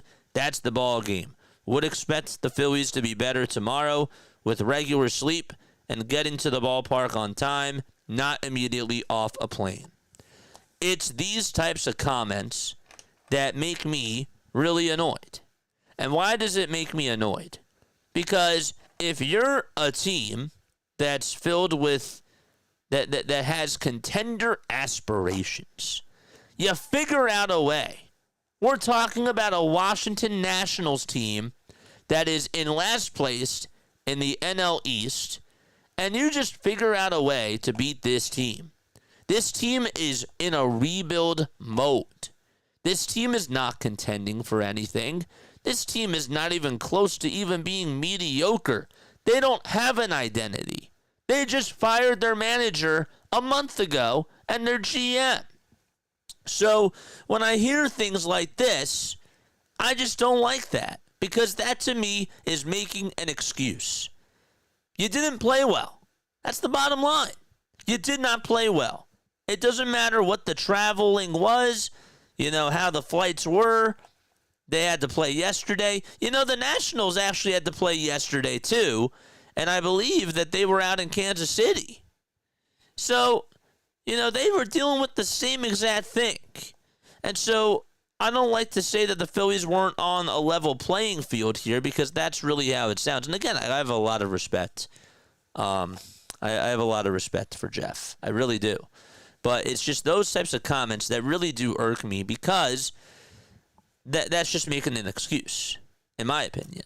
If you're playing the Dodgers or something like that, I would still say that you got to go out there and show up.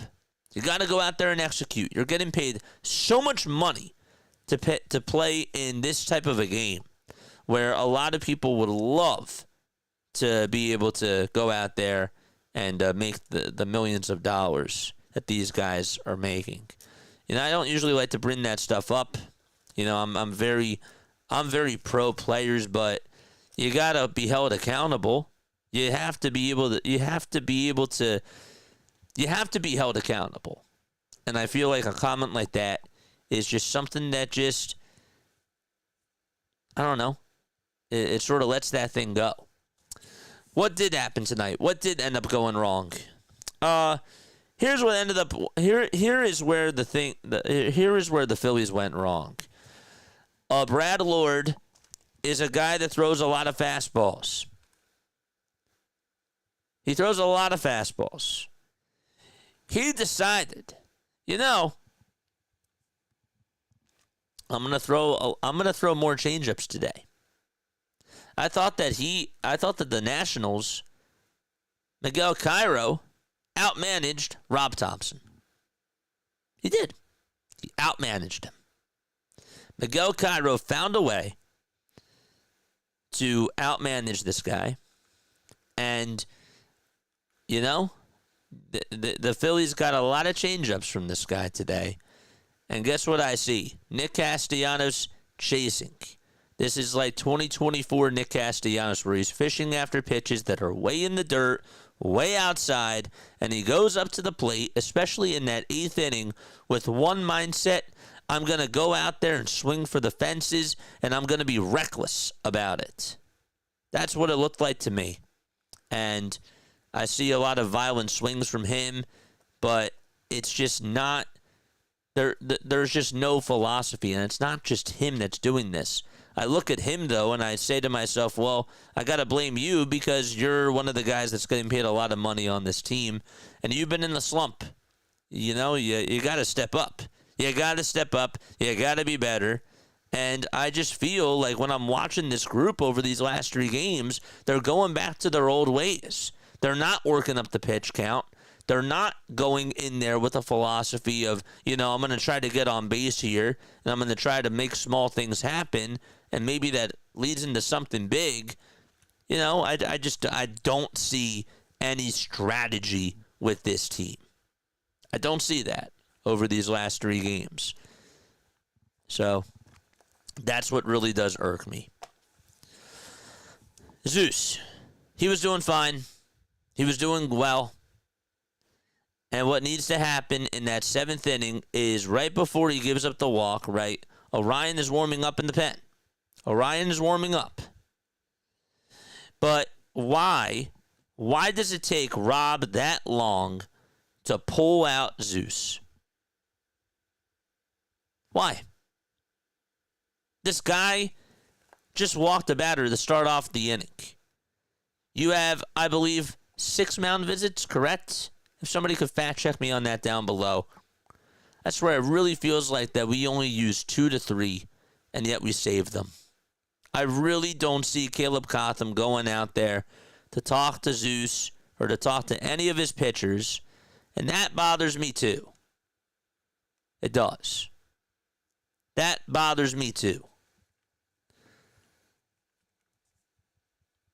The whole reason why you go out there to talk to the pitcher is to give the person that's warming up in the bullpen time to warm up. You buy them extra time. And so, I didn't see any sort of communication from that end. He'll just figure it out. That's what a player's manager would say. He's going to figure it out. I trust him. And this is a guy, too. Let's also not forget this. This guy has really been struggling from pitching from the stretch.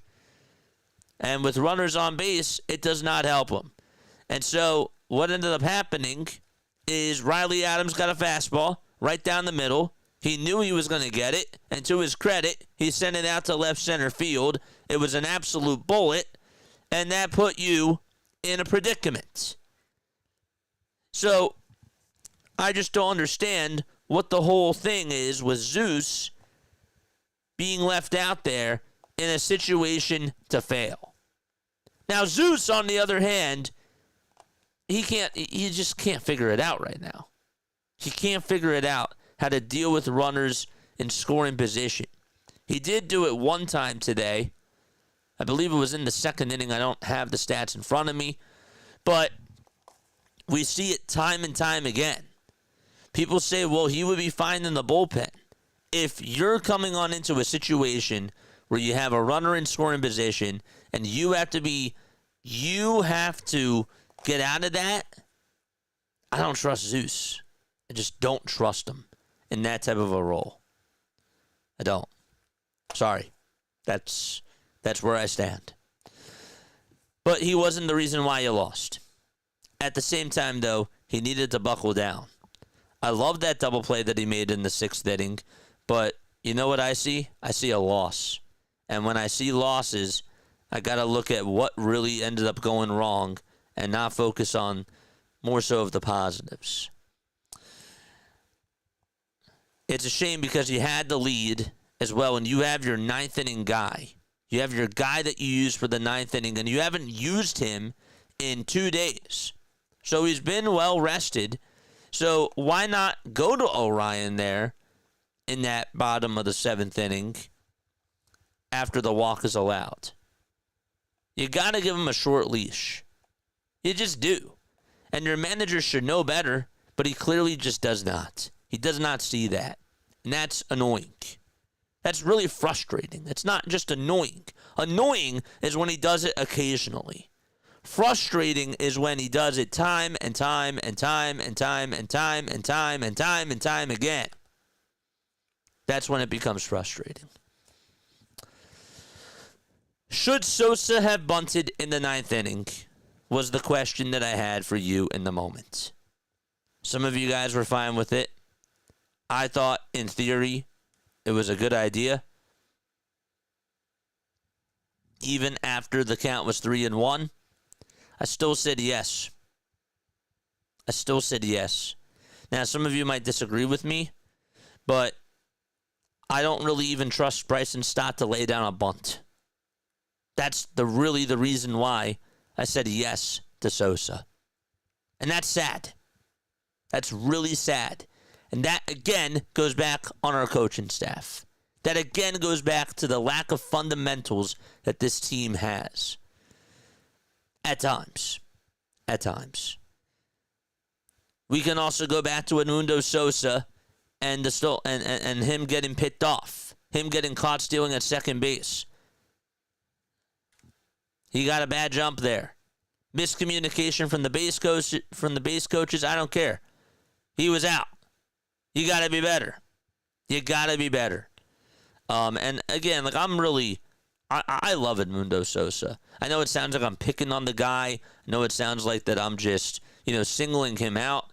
But this was probably his worst game that he's had this year.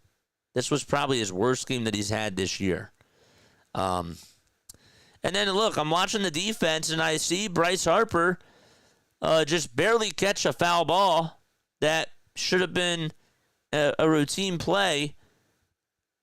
And then I see Bryson Stott leave Nick Castellanos, and Casty caught it, but it's just those types of things where I'm not seeing lips moving. I'm not seeing signs. I'm not seeing body language. And those little things just, again, like all that stuff adds up. And I mentioned this, I sound like a broken record. It's not just the Phillies that do this. A lot of other teams do it too.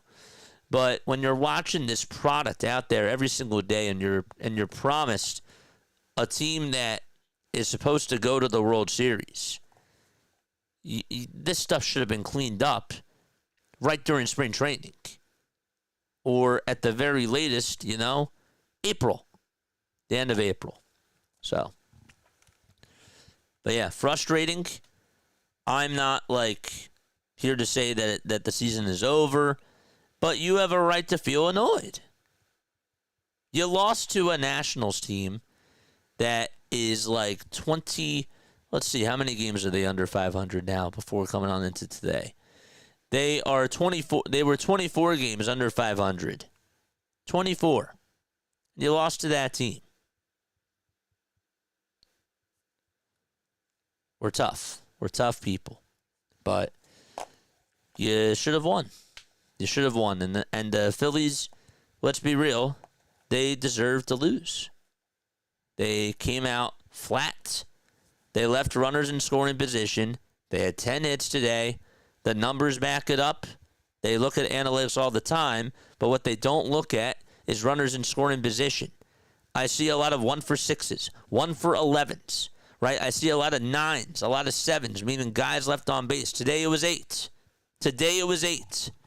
And Brad Lord today had 92 pitches, 60 strikes, and he went 6 innings, only gave up 2 earned runs. You let him off the hook. But with that being said, with everything that's being said today, okay, from a bigger picture perspective, this doesn't mean that I don't count this team out because I don't. I don't count them out.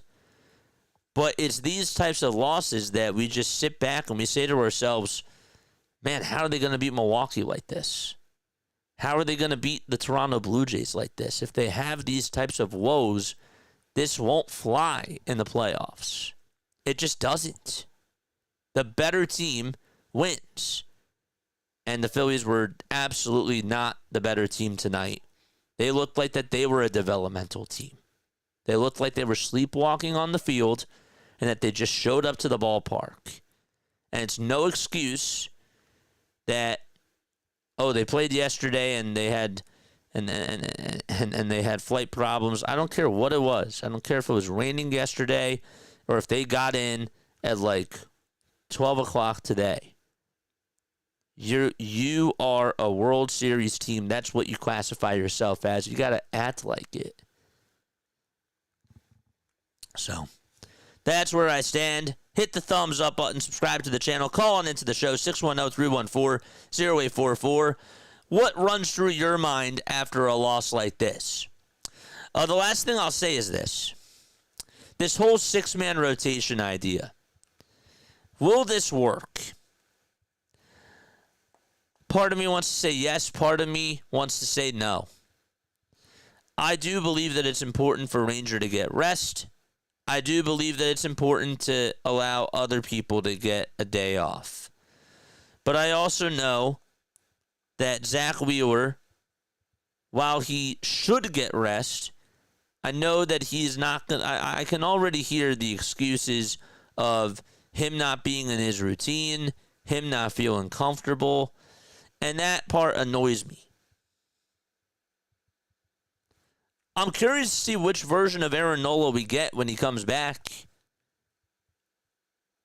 But how will this impact Taijuan Walker and Christopher Sanchez, who have been overall pitching really well? Now, Sanchez in his last outing, not so good. But how will this impact them? I don't know. I'd like to see it, but I don't really know what to expect. I'm a little bit nervous about it. I do think that it could be a good thing, but I could see it being bad too. So, Larry brought up a point today and said that Taijuan Walker should just go back to the bullpen and they should focus more on having Taijuan come on into relief and focus more on relief pitching rather than starters. You know, extending the starters, which is not necessarily a glass half full, glass half empty situation, but I don't know. I don't know how I feel about that. And that's something that sort of has stuck into my mind today after I'm watching Jesus Luzardo. But I got to let that marinate. And then finally, I do want to talk about that ninth inning. Besides the bunt from Edmundo Sosa, which I thought was fine. Unfortunately, Stott's just not able to bunt, and Stott just has to be better. Bryson Stott is now a hole in your lineup. He's been a hole. He has.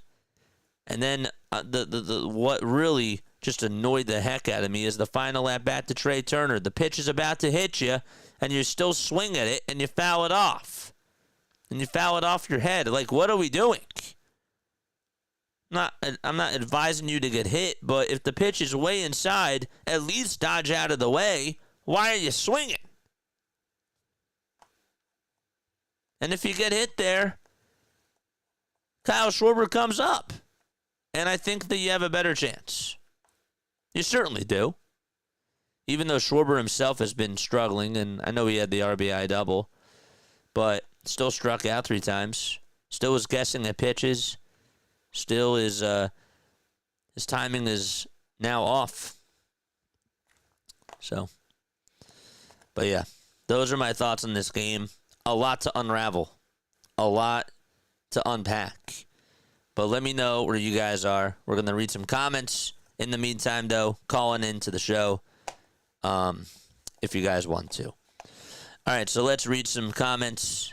And, again, we'll be taking some phone calls. Let me make sure that my Bluetooth is on.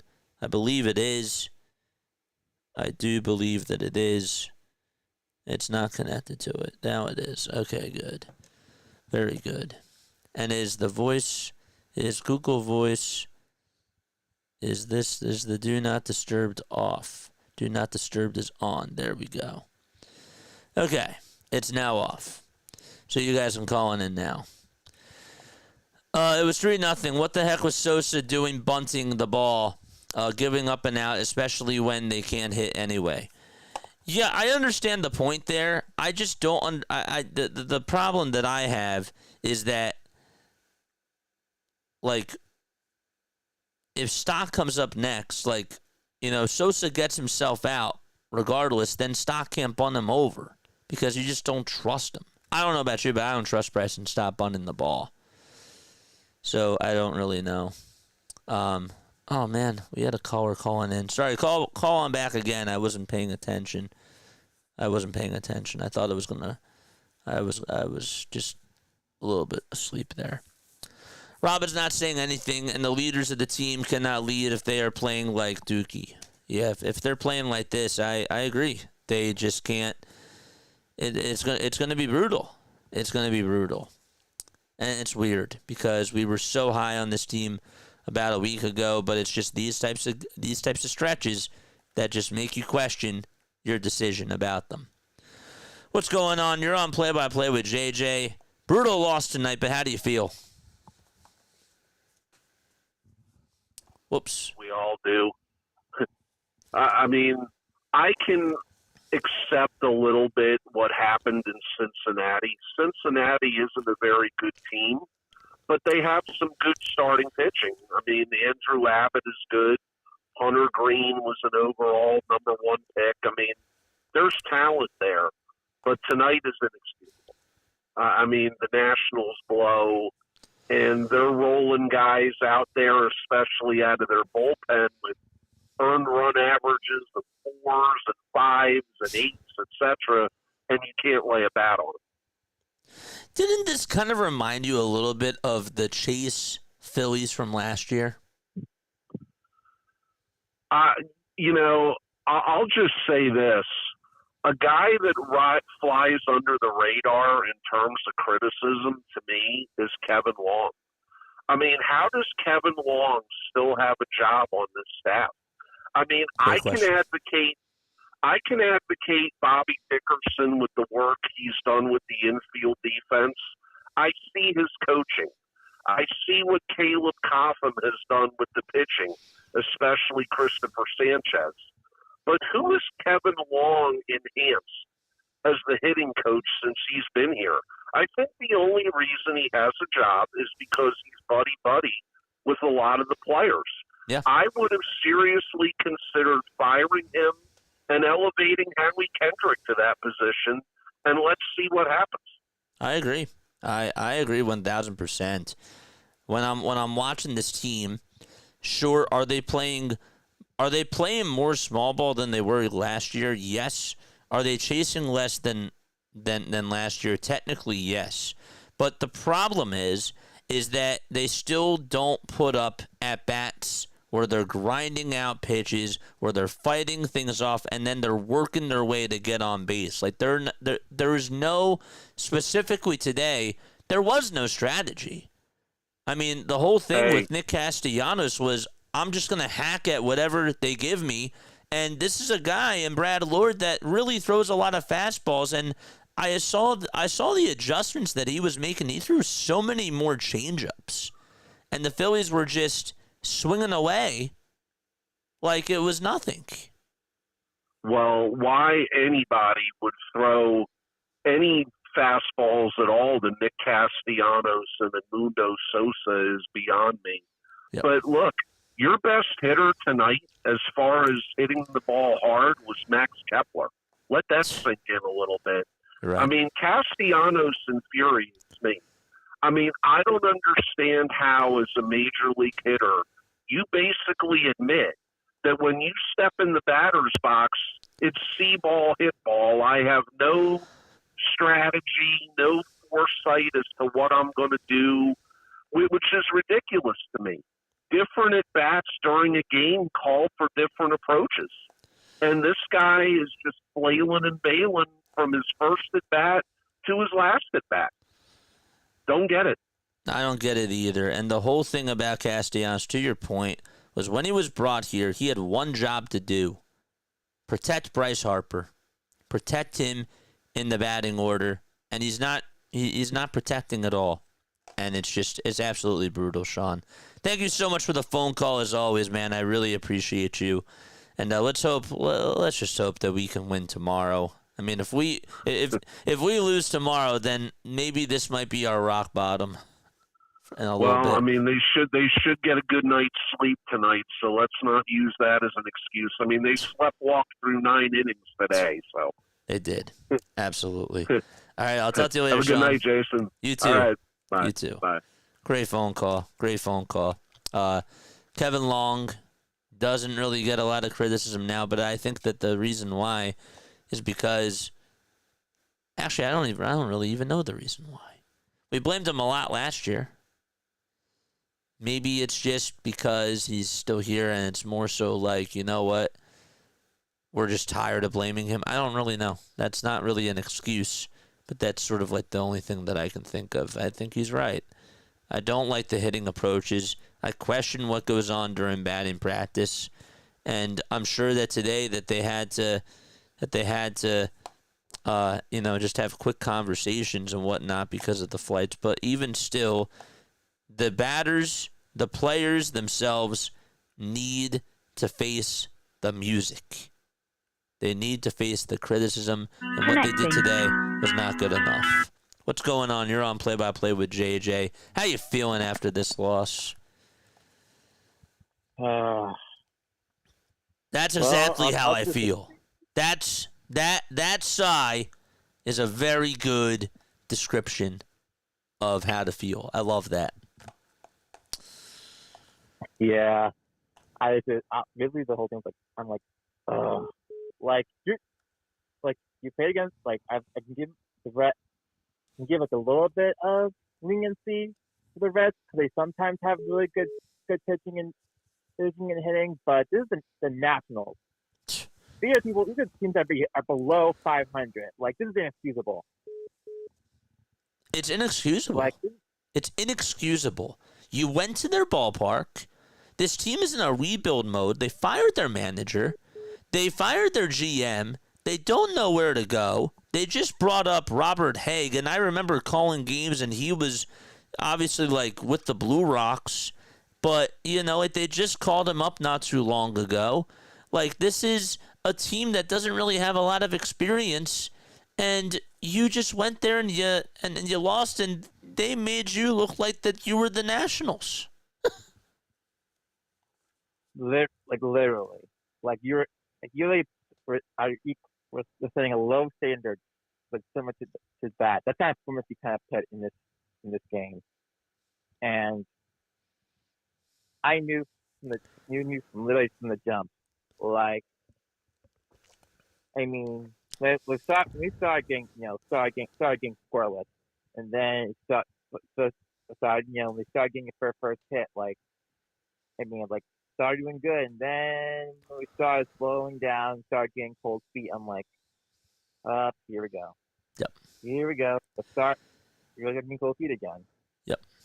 It was brutal. It was a very bad day today for the Phillies, and there's just no excuse why you lose this type of a game, especially with how you've been playing over the last couple of days or so. Really, and again, I bring up Monday too, because Monday they just had one good inning that was with 2 outs and with nobody on. Other than that, they played really bad. Now, are the Reds a good team? Just like Sean said, the Reds aren't a bad team. Hunter Green's really good, and I can't really remember right now off the top of my head which. I think it wasn't Lodolo, but whoever pitched during night one, he's really good too.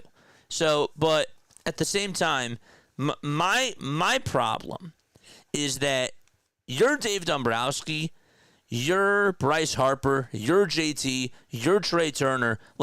You guys are such big names out there in the baseball world. You got to play better. You got to play better. If the whole goal is to go to a World Series teams don't lose games like this. Absolutely not. And I've seen them. They're a World Series team, and I've seen them play much better. And Yes. the only reason why they did it all the way through because they always go. It's always the third or fourth game, or game 3 or game 4 that they would start. Everything get very nervous, get stressed out, and then everything starts to flop, and then everything gets getting ahead. I agree. But it's like I always say, the little things matter. They do. And when you play teams that are not good, that still is like playing literally training. Like you start little, you start and go to even harder place, harder obstacles. It's like a building that you're building up to that point, master class. But you can't do that if you can't go through the level 1. No, absolutely not. And I think that's a really good point too. You gotta, if you can't get past level 1, how are you gonna make it to level 2? Yeah, I agree with you on that. Cool, Jay. Thank you so much for the phone call as always.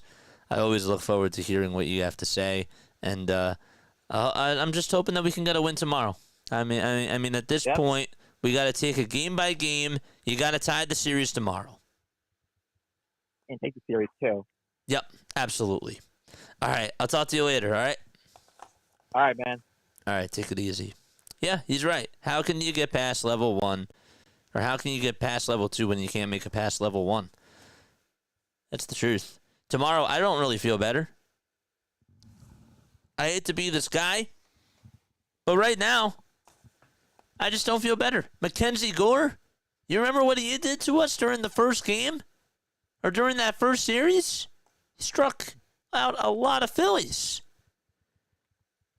He's going up against Zach Wheeler. I don't know. Mackenzie Gore seems to have our number. I hope that that's not the case tomorrow. What's going on? You're on Play-by-Play with JJ. Thank you so much for calling on in. How you feeling after this game? I feel bad. You know, my feeling, this is John from Richmond, What's Virginia. up, John? What's you know, up, John? the entire coaching staff should go. However, they don't go out and play the game. It's the players. Yep. We had 10 hits and didn't do anything with them. Nothing. It's just really bad. You know, we should win the next 3 games. Yep. We should have won this game, but we didn't. It's frustrating. John, we all go through it. John, you know what really just annoys me? Yeah. When I'm watching this game today, and I'm watching some miscues on the defensive side from Bryson Stott and even some from Bryce Harper. I just feel like that a lot of this stuff should have been cleaned up during spring training. Why are we still seeing these problems now in August?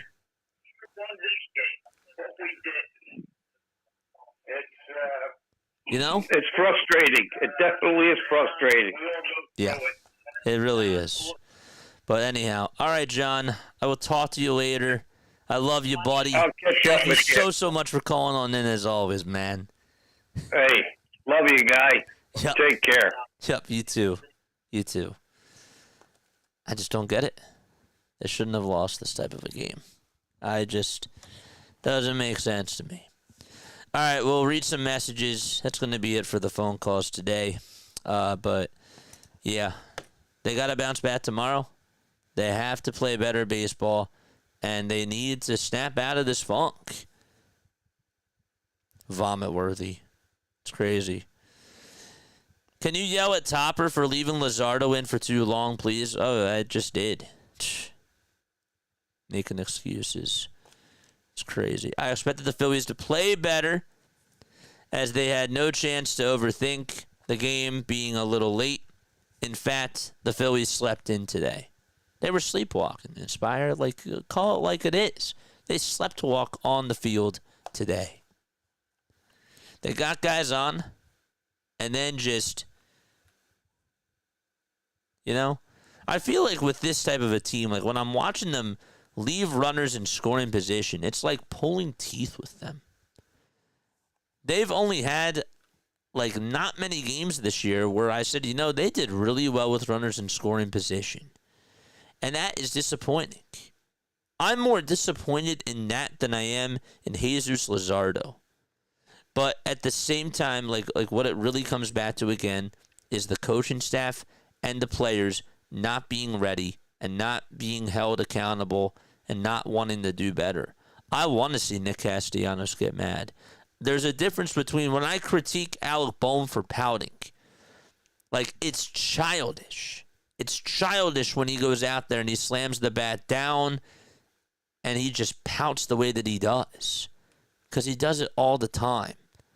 I want to see like a little bit of fire. That's what I want. Damn, I just struck out at that pitch. Damn it. Come on. And I need to see guys getting into other people's faces. You know, I don't usually talk about this. And this is the last thing that I'll leave you with. But Yankees players, like what they do, and I know it's the Yankees, and I get it. It makes a lot of sense. Like, you know, we're a little bit bitter because they had all these greats. They won all these World Series championships. They had all these fantastic players. But every year what they do is they have like Jorge Posada, for example, and Derek Jeter, they had like the alumni go out there and they talked about the state of the Yankees, where they are, and what their team doesn't do. And you know, Jorge Posada said something that I thought was really interesting. He said that they just like each other too much. There's no like leadership when it comes to just, you know, getting into each other's faces. And he said that I remember, you know, during the 2009 and even during the 2008 seasons when we were good under Girardi, that was something that we ended up doing. There was a time like where we just didn't like playing with each other and we were in each other's faces and we held each other accountable. And so I'm like listening to that and I'm thinking to myself, well, if the Yankees are having those issues, and again, it's not just the Phillies that are dealing with this, but it just goes to show where baseball is now. And it's just sad to me how we're dealing with this throughout the entire league. And specifically with this team, that's what they could use. They need the tough love. They need that fire.